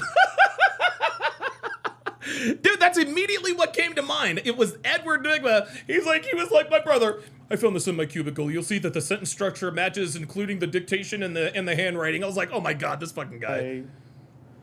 I always told you the outcome I would have preferred, but I told you I would support you regardless, and I'd be there for you. This is bullshit. And I think I try to show up both emotionally and physically by being there in person. This nigga. I think I went out of my way to try to make that clear to you. And also did. See, all of this. Do you see how he's verbalizing literally everything? This is why you know this was this is why you know he set this shit up. This is crazy. I lied to you. I didn't tell you I'm gonna be fine, everything's gonna be great. I told you, like, it's gonna be tough on us. It's gonna be tough on you, it's gonna be tough on me. I don't know how I'm gonna change afterwards. I can only tell you that I'm dreading it. And I think that's a reasonable and like mature response to the whole situation. You know, I don't need anyone to coddle me or anything like that. Like, I know these things are gonna be. Bro, oh my goodness, you do need someone to coddle you. She said she tried to comfort you. She had to coddle you. That's why he said, I don't need anyone to coddle me. Law number 24, guys. Law number 24. I'm usually a calm person, blah, blah, blah, blah, blah. No, you're not. I don't need anyone to coddle me. Yes, you do. That's why she did. And who knows, maybe it does break us. Who knows? Maybe it does break us. He is giving her the impression that this whole thing might not break us. Maybe it does break us. Do you guys hear that? Maybe it does break us. That was the hook that he used to keep her thinking that maybe they were still together. You guys understand what I'm saying here? Maybe it will break us. Okay? It's not what he said, it's what he didn't say. Maybe it will break us, as if to imply that they are still together and not broken yet. He was thinking that statement, maybe it might break us, he was thinking that statement would give her the impression that he was still going to be able to contact her. And again, when it became clear that he was not, that's when she went public. But I would never force you into parenthood before you're ready. And I've always told you that. Of course not. She didn't want it. Always. And I understand you may have not felt that way, but I genuinely don't know from my perspective, like, I really tried to convey to you what I wanted while letting you know that I would have your back to the best of my abilities. Bro. Whatever you choose. Bro. Yo. All of that, dude, all of that foul language, all the name calling you did, and now all of a sudden you want us to think, you expect us to believe that you're just this saint? Come on, dude. Like, this dude must think we are an idiot. He must think we are stupid. And I understand you might have felt differently. I'm just saying what I said and what I tried to do in terms of action. See, do you see how he's going down the list? I guarantee you he's got notes in front of him. He's like, okay, there are certain marks that I need to hit so that when and if she goes public with this, I can use this as a counter. Abba, bro, I'm sorry. This does not let you off the hook, my guy. Nah, bruh. No, you crashed out on this crazy bitch. This is not who you are, bro. The secret's out. You know you're recording this phone call. This was 100% staged on his end. Okay? Right, because you didn't want me there for the abortion. Remember? See? You didn't want me there for the abortion. He keeps trying to put this stuff on record. I had to convince you. Yeah. Yeah. So I wanted to be there for it. And I told you it's my responsibility. Oh my God. It was not to convince you. When I got there at the hotel, I was not trying to talk to you about it. And I know you were trying to say sweet things to me, to tell me, like, we'll have more kids in the future, all this stuff. I was like, you don't have to say this stuff. It doesn't make me feel... I just want to say that's such a weird thing to hear from somebody when they're telling you they want to have an abortion. They're like, oh. I'm going to be there. We just got a big day tomorrow. Let's just take... James Hancock with the $5 super chat says, it's always the holier-than-thou actors who have the darkest skeletons. Dude, real talk. Absolutely. Just like all of the men who were the staunchest advocates for #MeToo, those were the guys getting Me Too'd. Men should not harass women in the workplace. A week later, he gets fired for harassing women in the workplace. Do it. And, like, that's me telling you, I don't like what's happening, but I'm here because I care about you. You understand? So, I think what's tough for me is, like,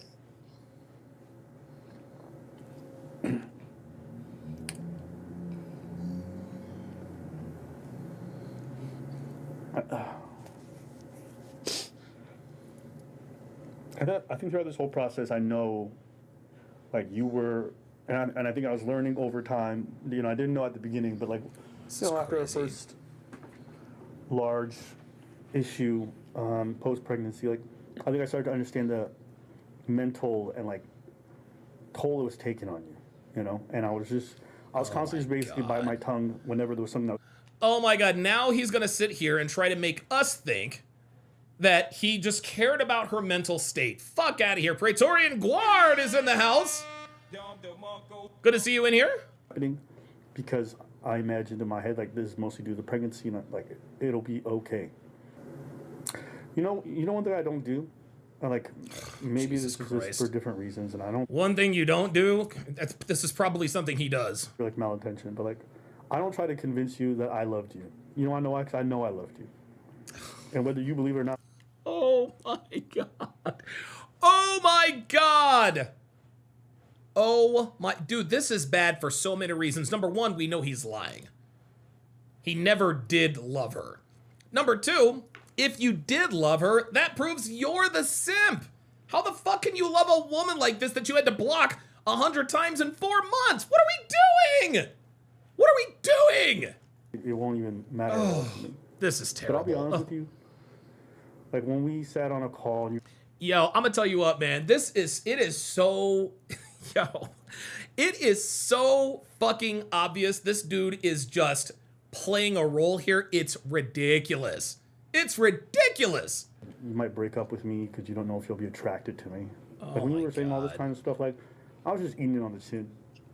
But like there were so many things throughout the whole thing that made me question how you felt about me. You know, felt like you were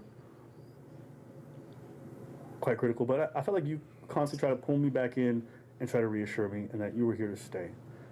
And then like Ice Dragon Kid says she's gone silent. The jig is up, fam. Yeah. I think, and you actually said it earlier too, Ice Dragon Kid.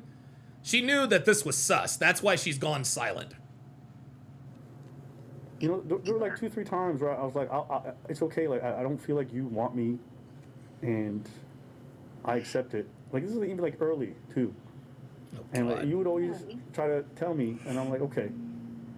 I don't And think. and then I don't know if I. Do you guys hear this? Even he was questioning whether or not she was truly sexually attracted to him. She wasn't, Abba. The only reason why this bitch was fucking you is because of who you are. That's it. That early, and the conversations I had with you.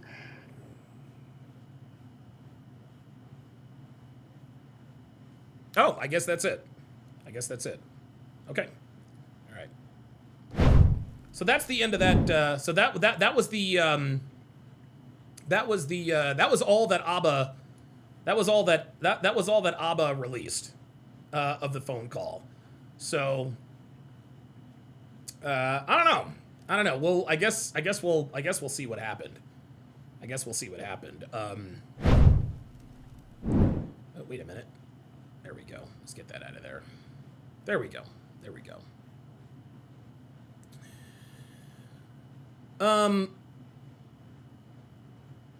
I am gonna play another cartoon video. It's actually how I almost got baby trapped. But at the end of the day, guys, this is why we talk about what we talk about. Okay, Abba and Preach have done nothing but dog us here in the manosphere, tell us that we don't know shit about women and we don't know what we're talking about.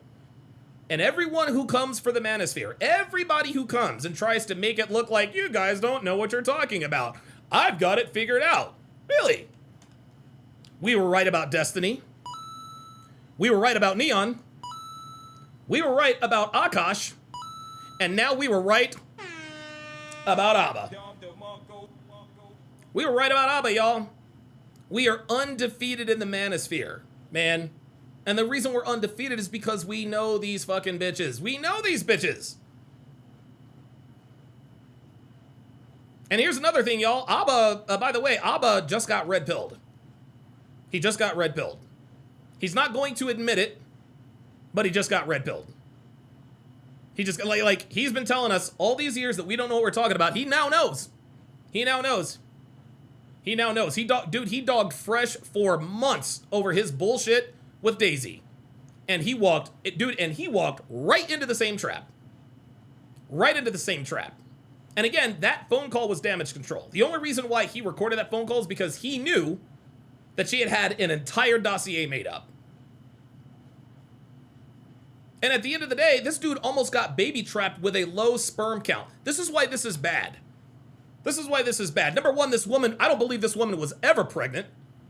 At least not with his child.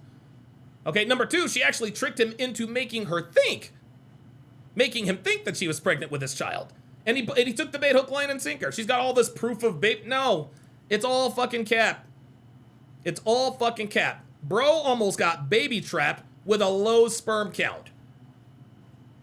And like I said before, he believed Daisy. He believed everything that Daisy was saying, right? He took everything that Daisy said as gospel truth. But now we're supposed to believe that she's a liar? Right? And it was funny. Fresh got caught slipping, and I remember it was Abba who wanted to rename Fresh's unborn baby. Right? Like, he wanted to rename Fresh's unborn baby. Well, we're gonna name your Fresh. We're gonna name your unborn baby Abba. We're gonna call her Sneeka. We're gonna call her Sneeka.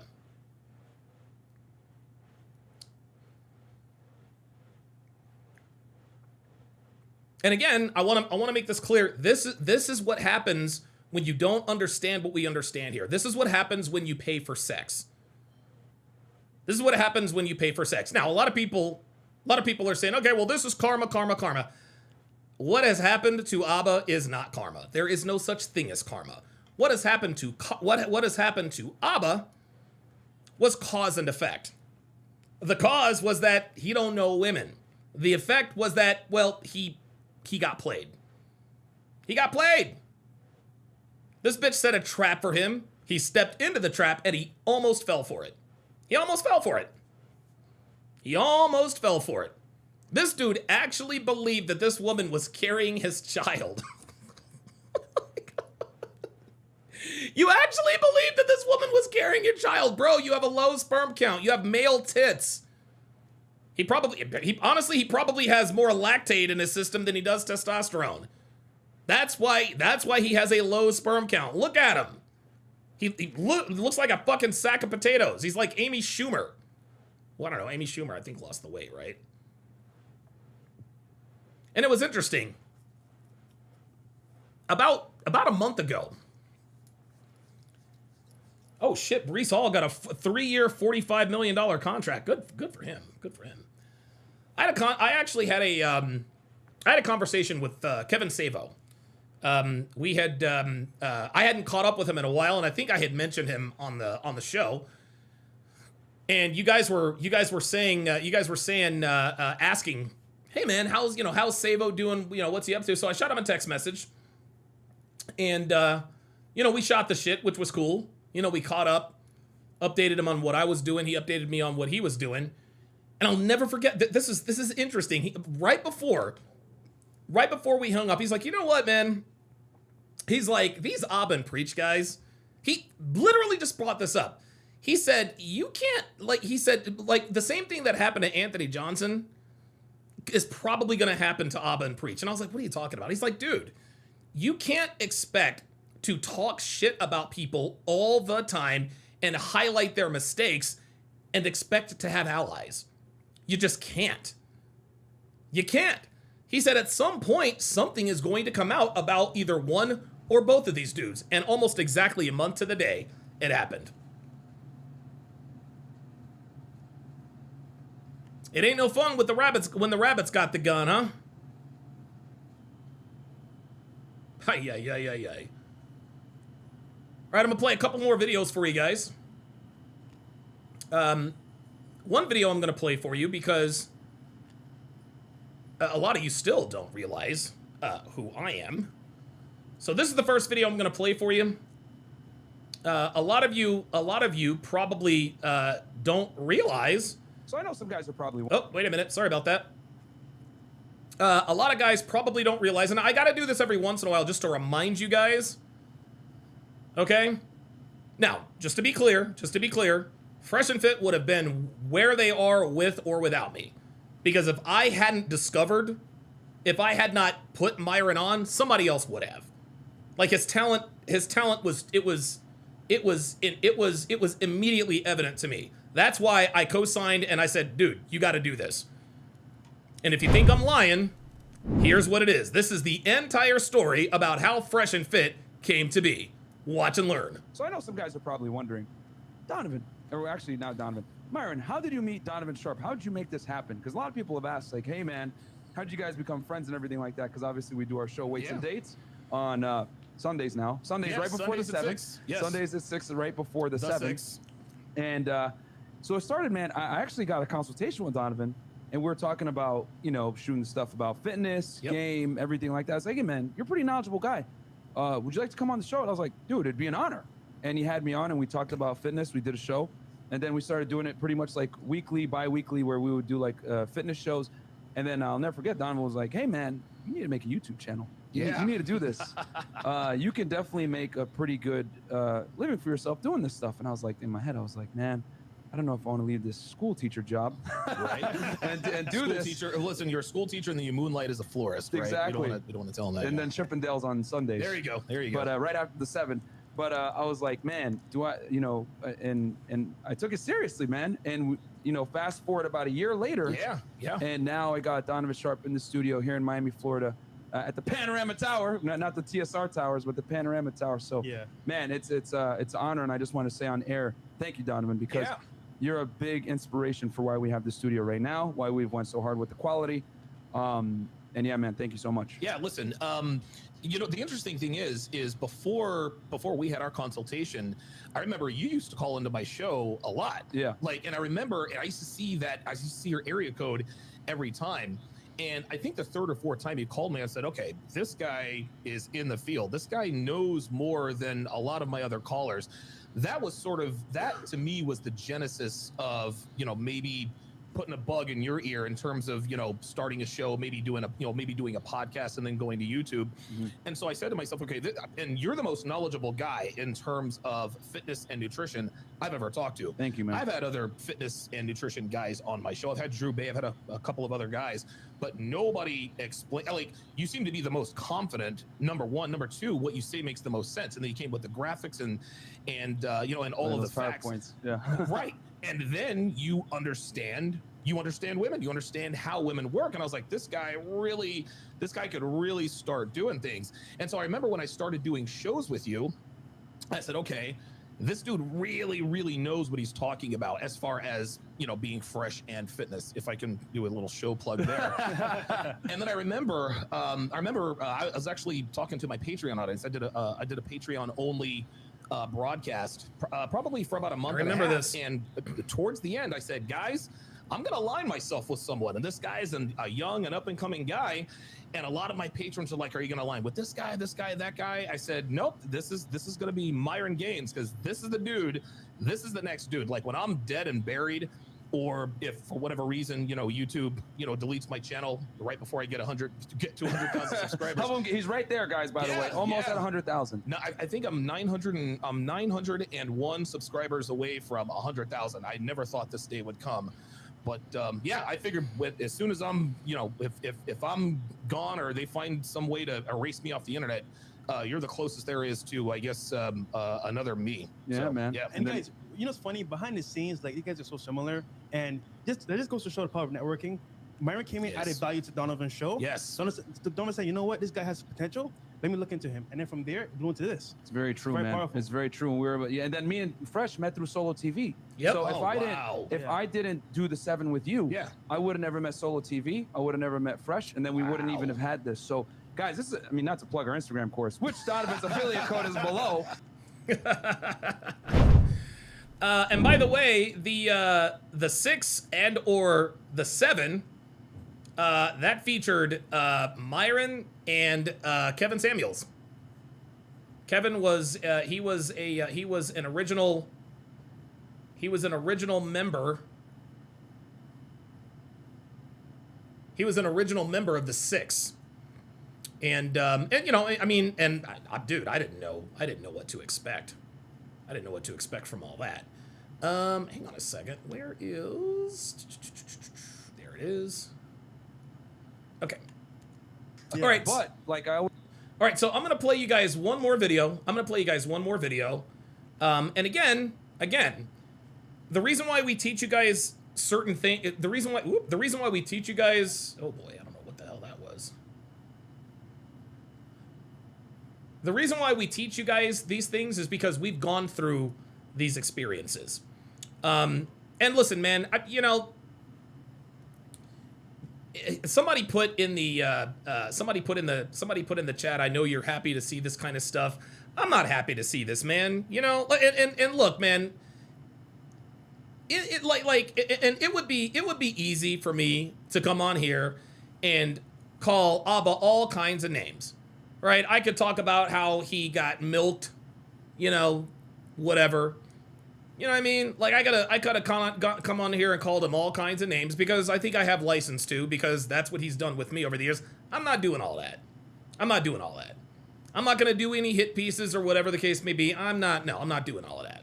That's just not how I am.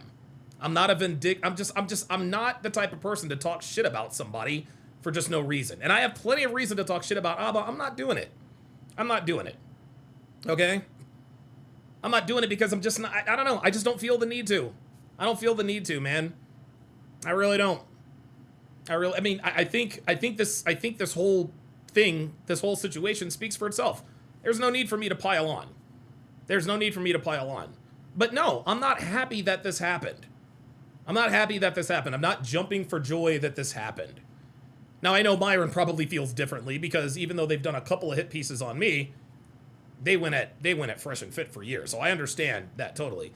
But I'm not gonna, dude, I'm not, like, just like I told you guys, in terms of the way black women, they like to celebrate our deaths.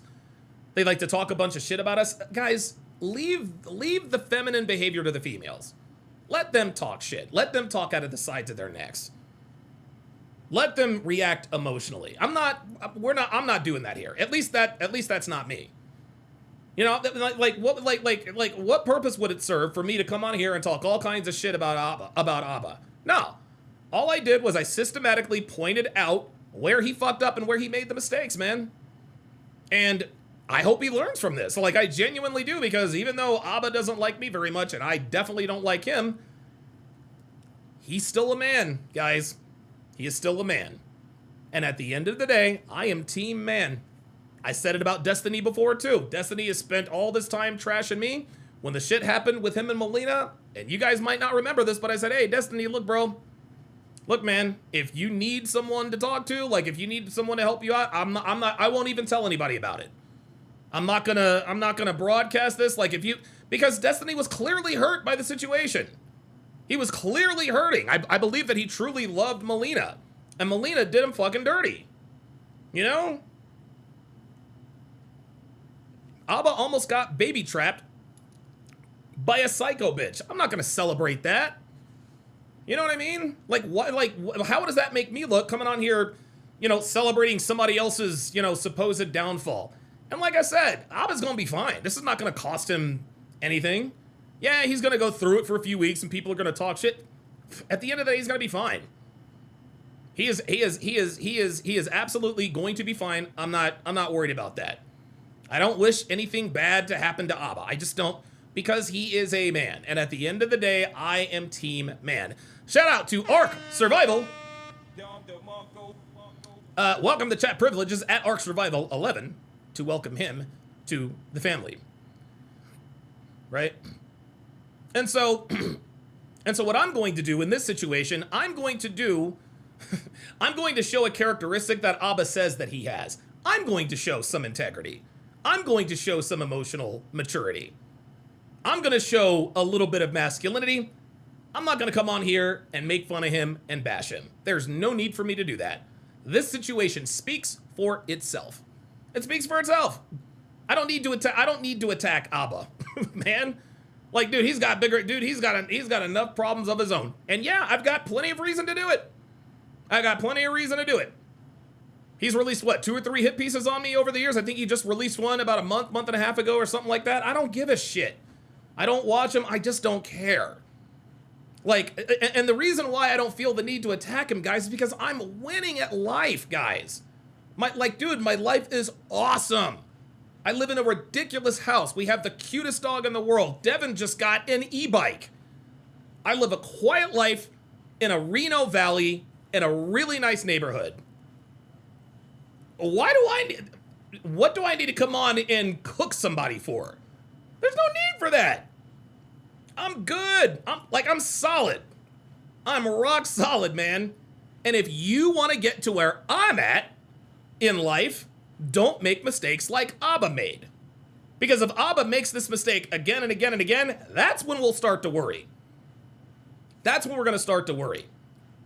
Hopefully Abba learned from this, and I think he did. Number 1, Abba, wrap your cock, you idiot. Don't be shooting your fucking loads in these bitches raw, especially a crazy bitch. Lesson number 2, Abba. If you had to block the bitch 3 weeks after you met her, maybe you shouldn't have fucked her raw. Like, like, Abba, you can't ignore stuff like that. She showed you very, very clearly that she was fucking crazy. From the jump, you blocked her. 3 weeks. You kept blocking her and unblocking her, and you still thought it was a good idea to have unprotected sex with this woman? Are you surprised that she went public with all this? Number 3, Abba, when you have sexual relationships with people, have them sign a non-disclosure agreement. If she signs an NDA, she can't say anything. That's how you do it. That's how you do it. I'm not gonna come on here and make fun of Abba and laugh at him. I'm gonna try to help the guy out. I'm gonna try to help the guy out. Hopefully he watches this. Hopefully he watches this. I don't think he will, but hey, it is what it is. But at the end of the day, guys, at the end of the day, this is why we teach what we teach. This is why we teach what we teach. We teach you guys the true nature of women. We teach you about hypergamy, branch swinging. We teach you about how women like to finesse, etc., etc. We don't do this to run our mouths. We do this because we've experienced this shit. Okay? I have experienced girls trying to tell me that they're pregnant. I experienced one girl actually trying to fucking baby trap me. And I'm gonna play that video for you right now. This was absolutely the craziest, one of the craziest things I had ever been through.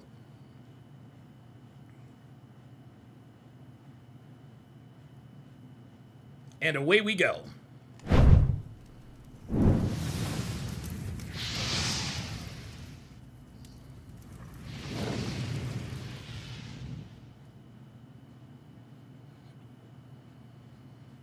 Each other.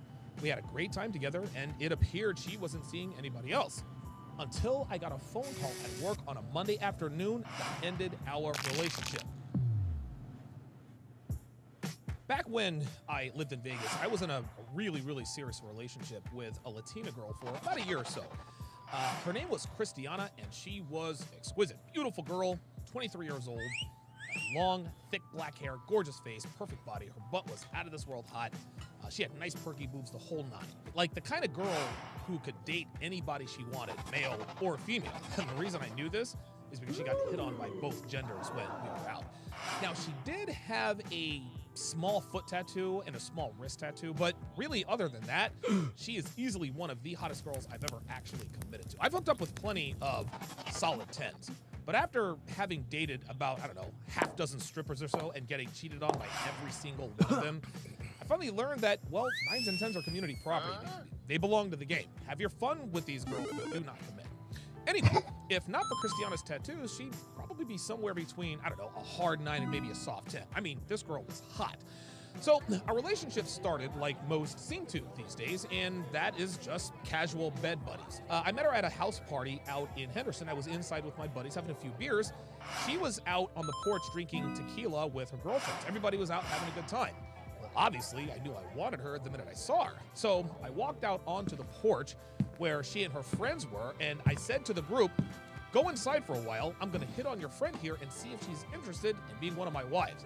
They all laughed, including Christiana. Now, they all knew exactly who I was talking about because she was easily the hottest looking of the bunch. She was the best looking girl there. So they said, okay, and they all went inside. So when we were finally alone, I said to her, you know, I was kidding about the wives thing. I'd rather you be one of my girlfriends. And she responded with, well, I was thinking about making you one of my boyfriends too. I smiled back and said, I got bad news for you, sweet cheeks. I don't share. She said, good, because neither do I. And it was on from there. It didn't take long before we were in a full-on relationship. We got along great, and the sex was incredible, which was kind of a surprise to me because sex with super hot girls is usually pretty average at best. She liked that I was always in control and made all the decisions so that she could do what girls do, which was relax, be hot, and take good care of me. I mean, this girl completely submitted to me.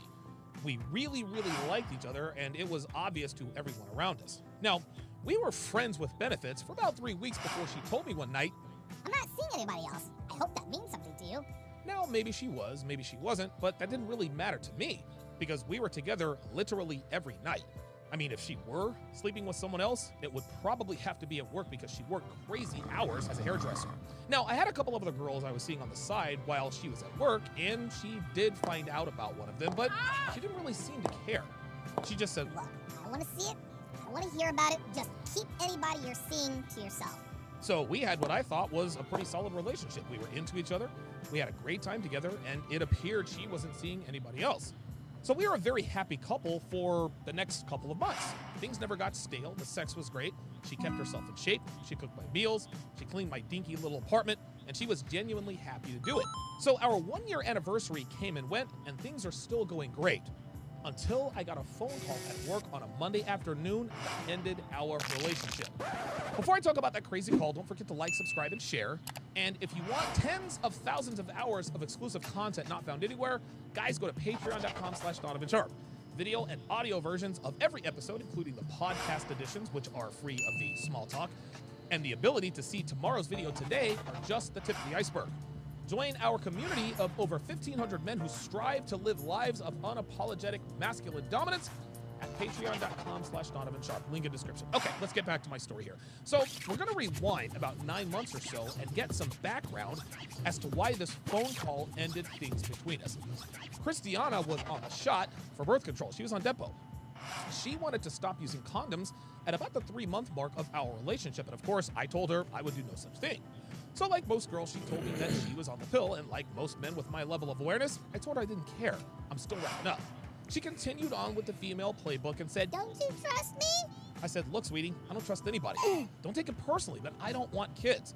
If this is a deal breaker for you, that's fine with me. I told her, I said, look, I like you a lot, and if we part ways, it's gonna hurt, I'm not gonna lie. But this is something I will not compromise on, even if it means we have to break up. So she said, Oh, no, I don't want kids either. So I said, okay, so what's the problem? Well, she says, Well, I just want to feel closer to you and have better sex. You take way too long to, well, go. Sex feels a lot better without condoms, right? I said, well, of course it does, but it feels a lot better when you know you can't get the girl pregnant. So she says, Okay, what if I do this? What if I let you watch me take the pill every day? Would you do it then? I laughed and said, hell no. And that was the end of that. Or so I thought. So the next day she calls me up and says, I'm coming to pick you up. I have a surprise for you. So I said, all right, cool. Now I was thinking she was going to take me to lunch or take me to the mall to buy me a new shirt or something, because she was always doing this kind of stuff for me. She never drove her car unless she was treating me to something. But she ended up taking me to a doctor's office. When we pulled into the parking lot, I said, what are we here for? I honestly had no idea what was happening. She said, I'm going on the shot, and I want you to be here when it's administered. Now, I'm going to be honest, guys, this shocked me. I've been with a lot of girls in a lot of different situations, but I never had a girl do this. I've had plenty of girls tell me that they were on the pill or the shot or had an IUD or whatever, but knowing women like I do, I never took them at their word and just threw caution to the wind. Yes, I will admit that there were quite a few one-night stands I had with girls I picked up at a casino or a bar or a club or the strip, and wasn't as responsible as I should have been, but as far as I know, I don't have any kids, at least none that I know of. And the reason for this is that I always wrapped up when I was hooking up with my girlfriends, friends with benefits, and so forth. But here this girl was offering to relieve any and all doubt I had as to the status of her birth control, and like I said, this had never happened before, at least not on this level. So I told her, This is not gonna make a difference. I'm still not going to have unprotected sex with you. Now, something in my voice and face must have told her that I wasn't being completely honest. I didn't make a decision to abandon the use of condoms right then and there, but I wasn't necessarily ruling it out either. I mean, if this girl really was gonna let me watch the needle go into her arm every few months, make sure she couldn't get pregnant, then maybe I could, at the very least, reconsider my position. So Christiana, who correctly read my body language and knew that I was at the very least thinking about her proposal, says, Okay, no problem, no pressure. But I would like for you to come in with me to these appointments every few months anyway, so that you can see for yourself in case you decide to change your mind. She continues, she said, You can ask all the questions you want, and I'll give the doctor permission to give you my medical information about my birth control. I'll give them your phone number, you'll have complete access. So the doctor gives her Depo shot, I see the needle go in, and I see the plunger go down. After that, I asked a bunch of questions. How long did the Depo shot prevent pregnancy? How long does it take to take effect? And so on and so forth. And 2 weeks after she got the shot, I stopped using condoms. And like clockwork, every 3 months, we went to her doctor's office and Christiana got her shot. We never had any pregnancy scares. Everything was solid. Now let's fast forward to the Friday before I got the phone call on Monday. Christiana had an appointment to get her depot shot, but I couldn't make it because I had to work. My car was in the shop, but I'd been to her last 3 or 4 appointments and figured, okay, I'll let her go alone and I'll make her show me the paperwork, the receipt, and all the rest of that. So she comes and she picks me up from work that afternoon, and I saw the same medical tape and gauze pad on her arm as they had at the doctor's office. Same size, same color, same everything. As soon as I saw that, that was enough to verify that she had indeed gotten her shot. Now, the reason I didn't ask her to produce any of the paperwork is because I was distracted on account of one of the girls I was sleeping with at work who started to act up. And for the record, guys, do not sleep with your coworkers. I've made this mistake many, many times, and in the end, it's just not worth it. Thankfully, I worked at a call center, so that thing blowing up didn't cost me my job. Anyway, the drama at work caused a lapse in concentration, and because of that, Christiana's tape and gauze pad was all I needed to see. I just wanted to get the hell out of the office and go home and enjoy my weekend. So on Monday afternoon, I get a call from Christiana's doctor's office. I said, hello?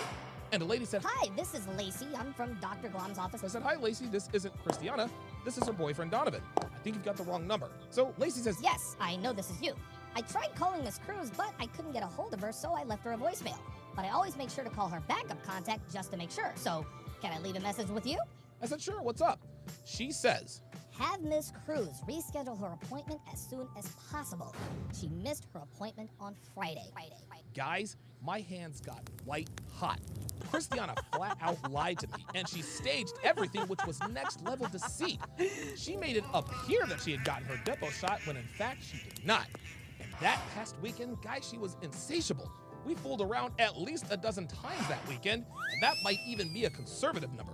I mean, every few hours she's walking into the living room wearing nothing but high heels and a smile, and I would pound her senseless each and every time without a condom. Now, thankfully, it takes about 14 weeks for the depot shot to completely wear off, and that weekend was number 13, so I was in the clear. Christiana, however, was not. I called her up, aired her out, and dumped her. Never hooked up with her again, never called her again, blocked her number, never saw her again. That was that. Guys, that's the closest I came to getting trapped with a kid by a woman. Now, I'm sure I've been closer, and who knows, maybe I do have an illegitimate kid or two running around Vegas. I'll never know. But that was the last time I was careless about birth control on either end. But think about that for a minute, guys. If Dr. Glom's receptionist doesn't call me, my life would be very different. I'm probably still living in Vegas. I probably have a kid. I probably have baby mama drama. I mean, this would have changed the entire trajectory of my life. Maybe TSR Live comes into existence, but probably not, because now I've got a kid to take care of and support. Guys, there are many factors that played a role in getting to this point in my life with my podcast, books, courses, and so forth. Obviously, I'm driven and hyper-focused. I work extremely hard. I put in crazy hours. I don't cut corners. I know what I'm talking about because of my life experience, and I possess a rare combination of abilities, being able to both talk and write exceptionally well. But Lacey Scott may very well have saved my life when she called me. Guys, I've dodged many bullets in my life. If the pendulum swings the other way in any of these situations, my life would be very different. But Lacey could be one of the most important indirect reasons my life is awesome today.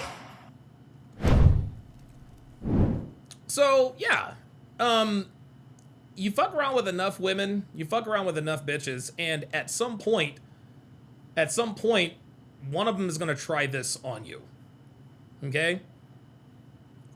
They tried it with Myron, the whole fake Miss Cheek story, Daisy Chen, Jen Chen, and now Abba. You know what I mean? Like, bitches be crazy. Bitches be crazy. Ark Survival says, I wonder where the guy who created the animations went. That dude was on point. Guys, I don't know where he is. I don't know where he is, man. And the thing is I don't remember what his real name was. Because his YouTube channel is still there, but he hasn't posted anything in years. Hope he's okay. Hope he's all right. All right, guys. I think I'm going to leave it there. Oh, wow. 3 hours and 38 minutes. Boy, that's the quickest 3 hours and 38 minutes I've experienced. Let me see here. Let me see if there are any other super chats that I missed.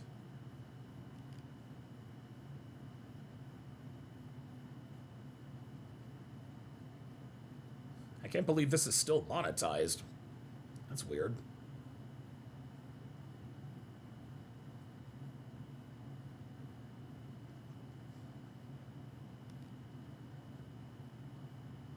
No, I think I got them all.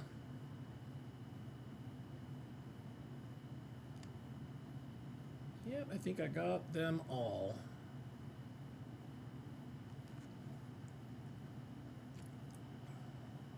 All right, good. Good stuff. Good stuff, man. Yeah, great show today, guys. Very much looking forward to this weekend. Looks like the Sixers have a 4-point lead on the Knicks. Hopefully we don't go down 0-3. Yes, I will be. Yes. Elena's in the house. Shout out to her. Yeah, I'm going to be joining Elena and her husband. Oh, okay, I'm going to be joining Elena and her husband tomorrow morning, I think at 9:15 Pacific.